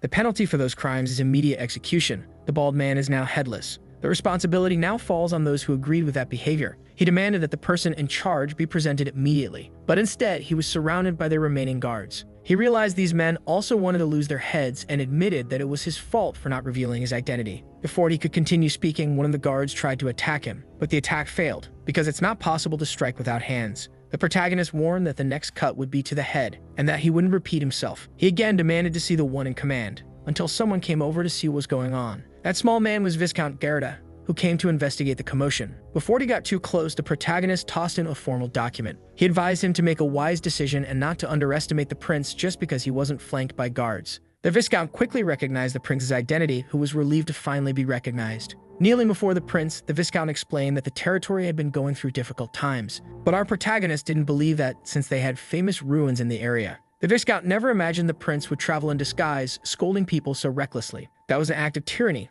But the prince hadn't expected the Viscount to be waiting for a formal announcement of his arrival. He said the Duke would not ignore this incident. The more he spoke, the worse the situation became, and the more irritated the protagonist grew. Most territories are like this. Even inspectors would turn a blind eye out of fear of retaliation. The Viscount asked the prince to come to his estate, promising he wouldn't regret it. But our protagonist wanted to know if the Viscount had heard the rumors, that he's a madman thirsty for blood. And after saying that, he cut off the noble's head. Berserker complimented the clean and well-executed cut. Our protagonist is now continuing his journey. The old man said it had been 10 years. Life was peaceful and the Baron was still alive. But the exploitation kept getting worse, victimizing their own people. That's how he lost his only son. The boy understood the old man was talking about his son, not his grandson. He apologized for the lie. But the protagonist said there was nothing to forgive, and knowing the old man, he imagined his son must have been a good person. They finally arrived at their destination. Our protagonist is admiring the landscape. And this is where Valhalla begins. What a horrible name. If it comes up again, I'm calling it Detroit. That's the famous ruin. The old man asked if the incident with the Viscount would cause trouble for him, but the prince assured him the Duke had bigger concerns. For being saved and for having his son avenged, the old man gave his thanks. He would never forget such kindness. Our protagonist wished that he would continue walking the straight and true path, and so he said goodbye to that man. Berserker thought that story was quite depressing, and hopes the man can have happier days. And the protagonist helped make that possible. They are now inside those mysterious ruins. Our protagonist continues searching within the place. It really is magnificent. He began consulting his own notes. Berserker wasn't sure whether he should say it, but he believed there was nothing left there to be discovered. Our protagonist said that's just the outer appearance. He's searching for something still hidden. There's a password in that place, which made the Demon Lord curious, because the boy found it. The entire place is constructed like a massive puzzle, and the codes can only be seen from a higher vantage point. This was done by Sir himself. Some people in the past must have discovered it too, but the protagonist may be the only living person who knows this, and he may be the only one capable of finding that treasure. The secret entrance is at the anvil in the center of the plaza. To access it, the password is required. And now he is about to gain access to the legacy of the God of the Forge. He's finally going to find the One Piece. Mysterious stairs appeared, and now he has access to the hidden dungeon. Berserker imagined there must be many things hidden in that place. The entire area is well designed. There's magic circulating the air within. If he had met Sir himself, that place would have remained hidden forever. Even the Demon Lord agreed with that. Upon finding a room, our protagonist was very impressed. That place seemed to have a life of its own. It didn't even resemble a dungeon. When he was alive, people thought Sir was insane since he lived in his forge. After Harris passed away, he came to this place to work for the rest of his life. Our protagonist kept inspecting the room, because all of his friends' treasures were inside, until he found the large chest. The Demon Lord noticed it looked like an altar. The protagonist found it strange that Sir might have worshipped a god he never respected. While he was walking, something started to happen in that place. A bright light began shining from the chest. They were inside what seemed to be a vault. It was the first time the Demon Lord had seen such an intricate design. The chest continued glowing intensely. Still, the protagonist approached it. Among the dwarves, he had been given another title. For working 1,000 days without stopping, he was known as the Demon of the Forge. Unlike those who boast simply for striking metal correctly, Surtur went beyond his limits, infusing his work with mana. And that was his final creation to be completed posthumously. The energy color of the chest changed, it was now glowing yellow. At last, our protagonist managed to open that chest. Inside, he found a blade that hadn't yet been named, cut through living things. There was another blade in that chest as well, one that cut through dead things. Neither had been finished. They were twin swords. The system confirmed it was truly the final work of a great blacksmith, and their power was unknown. Their personalities had yet to awaken. That fact made the protagonist thoughtful, but it was something to be expected from the work of his blacksmith friend. These blades were as powerful as calderas. That was the most powerful divine sword, made to be fully wielded by Horus. Now these two blades are designed to adapt to their wielder. Their purpose is to find their master. To our protagonist, that's perfect, and they already seem complete. But only upon close inspection did he realize they weren't. They needed small adjustments to be finished.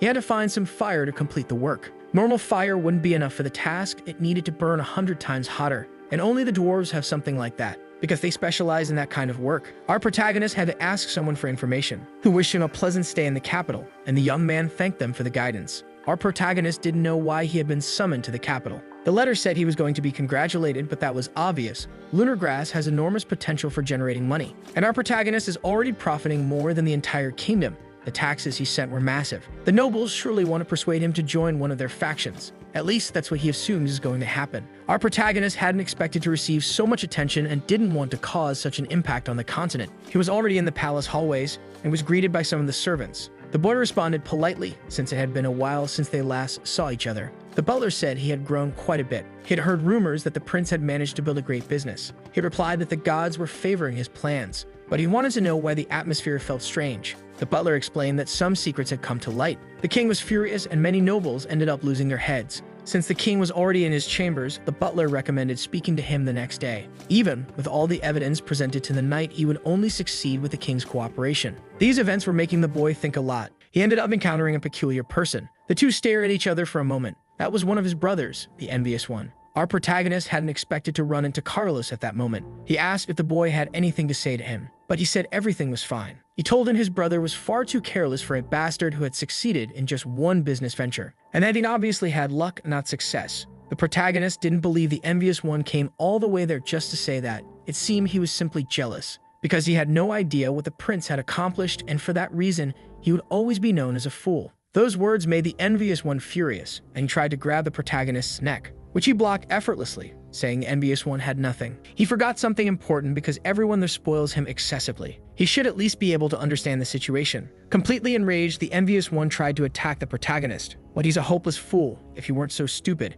he never would have fired those arrows 6 years ago. And now the protagonist has run out of patience. Reacting to the aggression, he grabbed the envious one's arm and was about to slam him headfirst into the ground. The envious one realized his face was about to be smashed. But our protagonist controlled the fall and said that his brother's words were blasphemy against the king, and that he'd been acting this way just because his brother was born of a concubine, forgetting that he too carries the king's blood. To try and discipline his brother, he stomped on his chest with force. After letting him go, he asked if that hurt, because that was the intention. But he realized he was making references his brother didn't understand. Not even a narrator would know them. Even so, the boy was visibly intimidated and received a flick to the forehead, stronger than a punch. That blow definitely caused him pain, because his scream of agony echoed throughout the entire corridor. The boy's forehead was bleeding. He didn't understand how that was possible. Our protagonist asked if he wanted another flick, and the envious one was terrified. He warned that he would take revenge, saying the prince would never do that to him again. As the envious one ran off, the prince laughed at the scene. The demon lord asked if he was really going to let the boy go with just a flick, but the protagonist made it more interesting because it wasn't a normal flick, and he probably shouldn't even tell her that.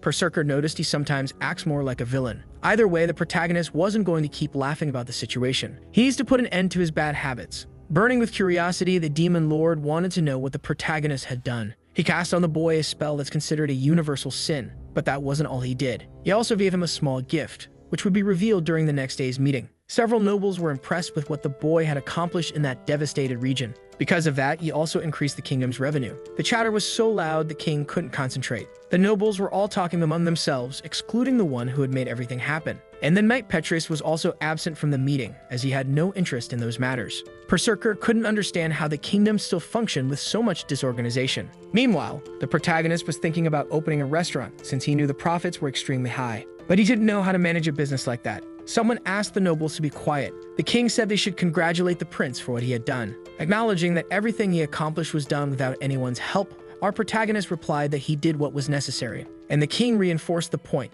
His progress was worth 10 years of hard work. He asked what the prince wanted as a reward. The protagonist knew the nobles would make a fuss about anything he might request. He said he didn't have anything in mind yet and asked for a little more time, which the king granted. Berserker said he made a very wise decision in asking for time. The nobles wanted to seize control of lunar grass production, seeing it as a golden commercial opportunity. It was clear they weren't letting go of the matter. One man said he needed to confirm something before the conversation could continue. That man was Duke Barit, whose lands are filled with corruption. He said the nobles were ignoring something very basic: how to use the plan for the kingdom's benefit. The protagonist realized he was a man with authority over the aristocrats. He suggested that the business model created by the prince should not be taken over by the government, a proposal that was definitely bold. He asked if Marcus Ferrandus would give up his own assets for the good of the kingdom. Therefore, it's up to the prince and the king to decide the future of that business, not the aristocrats. At first, it seemed like he was helping our protagonist, but the prince didn't believe it. It was just wordplay. And the man kept defending his ideas, saying they shouldn't suppress new business models. The boy realized that's exactly what the Duke planned to do. There was also something more important. They needed a mediator for the whole situation. Our protagonist realized it was all for show. He only seemed concerned. And then he revealed a letter he had received from the priest of the Holy Kingdom, which surprised even the king. The prince was being invited to visit the Holy Kingdom so they could examine the stigma he had received and consecrate him as a saint. The contents of the letter left one of the aristocrats furious, because the prince is the heir to the territory and he shouldn't be sent to the Holy Land. Other nobles joined the discussion, saying that the Holy Kingdom rivals the empire in power, but that aristocrat insisted they were not vassals of the Holy Kingdom, and the prince shouldn't be handed over like a tribute. The prince wanted to know if he really needed to go to that kingdom for his stigma to be recognized, and what would happen after he was declared a saint. The Duke told him he needed to look at the forest, not just the trees, because he has a dubious royalty, and you shouldn't forget that nothing good comes from disobeying the Holy Kingdom. But our protagonist didn't seem impressed. The nobles wanted to know what would happen to the prince's territory and the production of lunar grass. If he were consecrated as a saint, he would no longer be allowed to manage his own lands. That news shook the nobles, but it was all part of a conspiracy, because now they had to decide who would become the new lord of that land. Watching that political game, the protagonist was thoroughly entertained, because now he truly understood the Duke's goal. The prince's territory had become vital to the kingdom's future and couldn't be handed over to just anyone. And in his view, there was only one person they wanted to manage it: the second prince, the envious one. Our protagonist realized the plan was to privatize the business and then hand it to his jealous brother so the Duke could profit as well. It had all been a big performance. The envious one believed he was going to inherit that land, but the protagonist hadn't made his move yet. The second prince approached the king to win his approval, while being watched by our protagonist. But when he tried to speak, he made a sound like a frog. An awkward silence took over the hall. He stood frozen before the king, and everyone remained stunned, not knowing what was happening. Our protagonist tried to hold back his laughter. The envious one felt something was wrong, but the urge to make strange sounds was stronger than him, and he started making other noises in the middle of the hall, imitating animals, which left the nobles even more surprised. The demon queen also found the whole thing hilarious, but the protagonist said it was still early. She would laugh even more soon. The Duke asked what the prince was doing because there's a limit to clownish behavior. He tried to explain, but the urge to make bizarre noises overwhelmed him, until the king reprimanded him, thinking it was some kind of joke. The envious one tried to explain, but mid-sentence he started quacking like a duck, then barking like a dog. The king was already very irritated by the whole scene. He ordered the prince out of his sight and called the guards. They were to take the prince to his room, where he was to remain until the king changed his mind. The envious one tried to make his father change his mind, but he couldn't stop making animal noises. The scene was so bizarre that the king became genuinely embarrassed, and the envious one tried to escape the guards, dropping his hat on the ground. As it flew, the nobles turned to look, and were utterly shocked. Not even the demon queen imagined this would happen. This was what our protagonist had hinted at. His brother was now the newest bald man in the kingdom, a head so smooth and shiny it gleamed like a star. Now everyone knew he was bald too. The prince said his brother was still far too immature to manage a territory. The Duke looked back, realizing his plans had been ruined, and the prince looked at him with a genuine smile. He wanted to know since when the position of Duke outranked that of the king. The noble played dumb, and the protagonist said he'd rephrase the question. He asked if the kingdom belonged to the Duke, and the Duke replied that the prince must have misunderstood him,